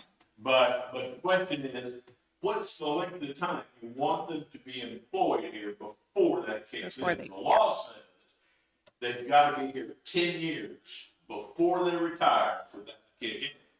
We have the Not- option of shortening that up. So are you for or against the option of shortening it up? I'd say we could, yeah. You are. What about you, Sheriff? I would think that that would be commensurate with our Kansas Public Employee Retirement System timeframe. So if it was 10 years to vestment, it would be 10 years to vestment for retirement.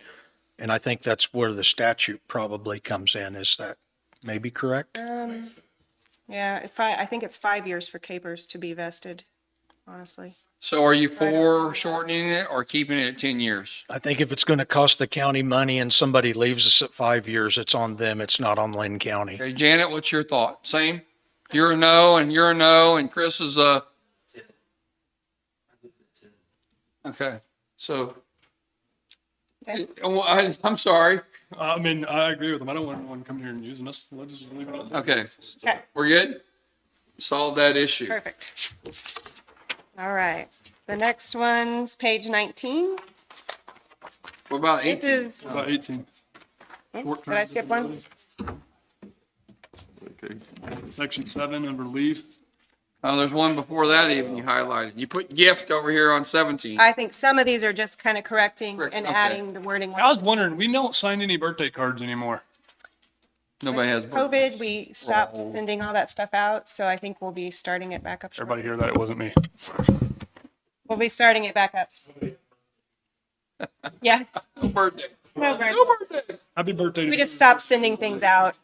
So, You'll get 2 this year. page 19 was, I think we've really kind of dealt with as far as the vacation and the payout, so we'll work with that more. before we do anything on that. Page 28 is the return to work policy that. This is a Jackie thing, man. He needs to just be in took here. off, yeah. Go ahead. So fit for duty screenings may be requested by a department head or elected official if they have sufficient probable cause leading them to believe the employee is injured or the employee's health may jeopardize the safety of the employee, coworkers, or the public. Is this what you've added? This is suggested something to add, yes, in yellow. So currently, we just want to know, is it okay to request something like this for probable cause if it could be a safety issue? And this would be in a physical job where they're running equipment, they're driving, a car or something, and supervisor notices that there's something possibly I would wrong. hope so, but And- let's go around the horn. So, You okay with it? I think when we start talking about return to duty or fit for duty, I understand the policy states for a physical injury or health. I think that the county probably ought to look at and kind of get in line with maybe where the federal government or state government is possibly, and expand that not only to health, like I'm sick, to maybe even mental health, like I've had a catastrophe in my life that altered that. And I think that's something we really probably ought to look at and review, especially, and I hate to say this, but for my office, if I have somebody with a mental health issue, I want to be able to assist them with that in some way. Maybe it's to get them counseling Sure. or assist them in that, but also to protect them, because that could be a temporary issue. And I think in today's workplace, mental health, as well as your physical health, I think it's equally as important. I agree. Janet?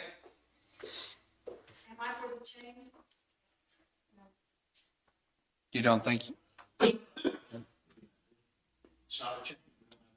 We don't have a. we have a policy. fit for duty policy. Yeah. The fit for duty policy is for our employees who have physical jobs. They are required when they're off duty for medical reasons, in certain instances, to But you have a want- fit for duty test And when, the sheriff wants to add, can you add mental health to that? right. Okay. And that's, No, I know. I got you. But your doctor signs a release for you to come back anyway, right? Yeah, but in some cases, Have to- especially where I can understand where the sheriff's thing is, they may have not went to the hospital. They may have just suffered watching a tragedy happen. A train hit a car and there was fatalities in it, and it may affect them. It doesn't apply. No, it doesn't. We've already got a policy that says Yes. before you come back to work after an injury, you've got to do a physical. But this wouldn't necessarily have to be an This injury. would be if there's a reasonable suspicion of somebody who's on the job. probable cause. Right, right. If there's probable cause, you could require a fit for duty then as well. That's all. You're for it, aren't you? If I took a heck of a fall, I get a blown out knee, but I'm able to crawl around and I get come to work and eventually, I did it at work or something. I mean, it happens. Okay. Okay.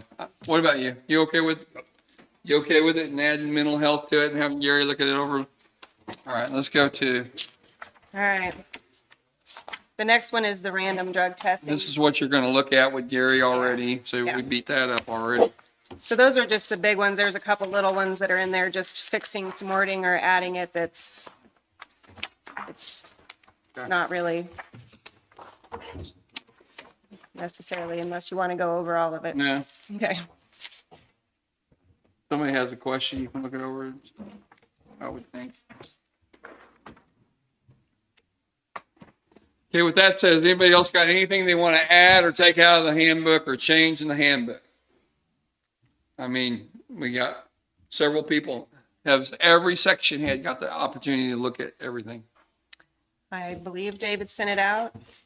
I'm not Can you 100% just sure check of with that. them? Okay. Make sure everyone had the opportunity to, Yeah, and I also had a request from a supervisor asking if when we put this together, and it's a draft, ready for signature and It should go out. should go out prior, I think so too. I think that's the only way to do it. so we can do that as well. And I don't think, I think the supervisor, I don't know if that's who you normally send it to, but every employee should get the opportunity to look at it Okay. for like a week or so before we make a decision on, or any recommended changes that For all come up. employees? Because it's their handbook as well as ours. Okay. Sounds good. And it establishes policy, really does. Yeah. And it could be good or bad. So on these, are we done with that? I am. Oh, yeah, by the way, I just got a text from one of the people on the, what's the board called? I couldn't hear Andy, but Doug Moore is no longer the IBTS person for the comprehensive plan, so I don't know who is. Didn't sound like Andy knew, so. Figure that one out. You got anything else? Oh, you said you had. So on these, we've been doing all those workshops. Are we going to go ahead and, I just wrote down some people. Are we going to invite everybody in? Like, are we going to invite Chris or like the clerks, the appraisers? Yeah, like all all the those time. people in? Yeah. Or I've had a few people ask me if they were coming in. I thought we were going to do a workshop for everybody, but, I think we should, like share. all the way up until budget time. So we try to get you scheduled.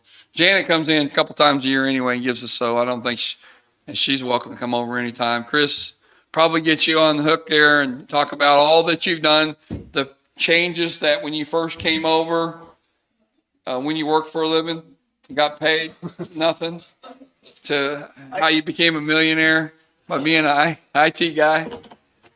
We want to know some stuff, so we'll get Jackie, get you up there and set you down here and do a little workshop. Tell us everything that goes on in Linn County as far as IT and the benefits that Linn County now has and some of the projects coming up. Commissioners, Andy and Bobby and all them too. Andy and Bobby, yeah. like everybody, Yeah. Jessica. So Andy and Bobby too, I want them. And then, we have these workshops. I'm waiting on you, Sheriff, just a second. yes, sir. We have these workshops and we talk about things and they have ideas or whatever, but not only do I want to hear the workshop, I want to hear the results afterwards. Like Sean owes us a bunch of information from the park that he's promised to do. And same thing with the landfill. I always want to call it the dump. The landfill. They were going to make some changes and do some different things. I'd like to hear updates on those as well.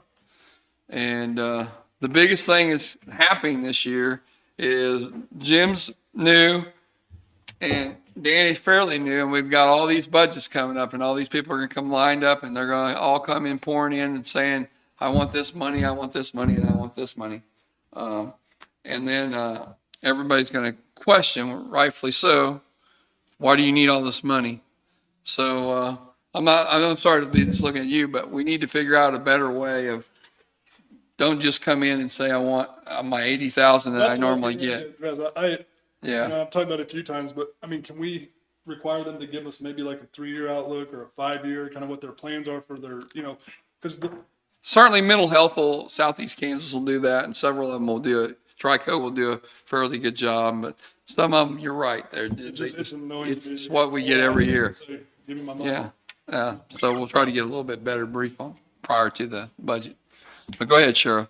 I'm going to stand for myself in this statement, but I think some other elected officials could as well feel the same.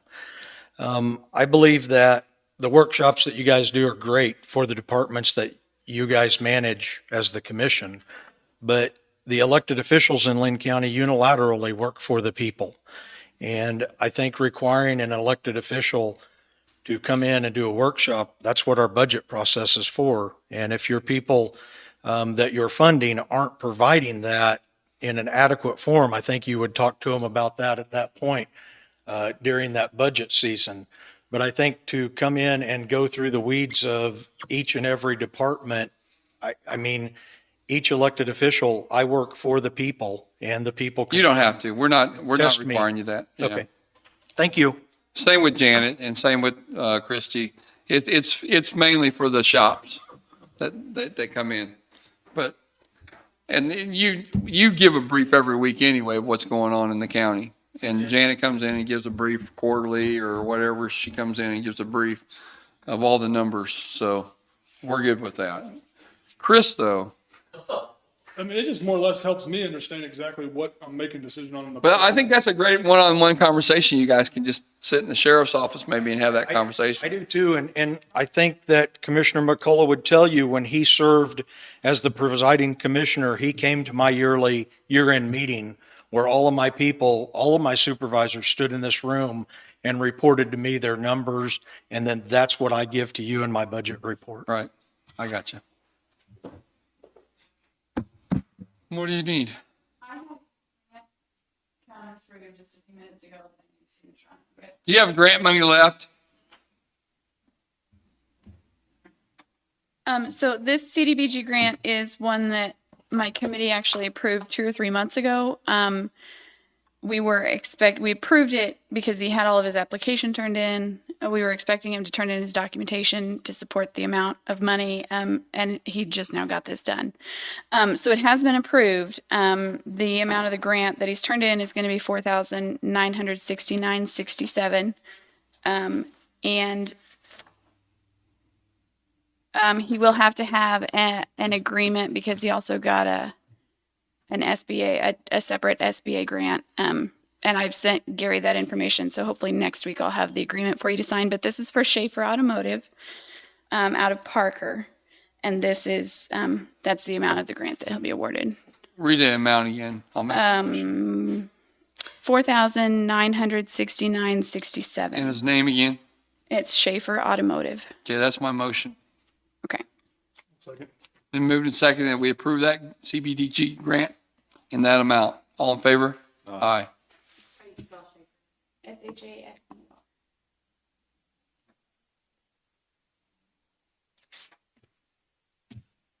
We're at.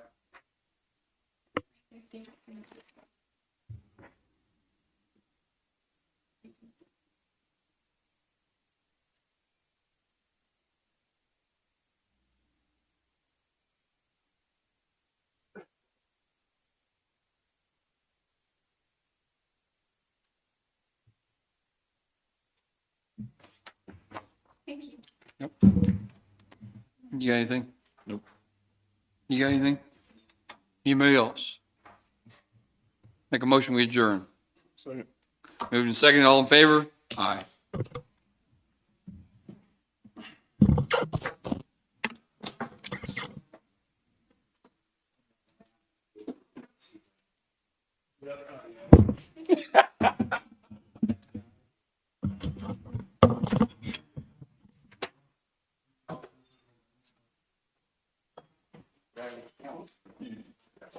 Hey, Cindy, how do you? Oh, yeah.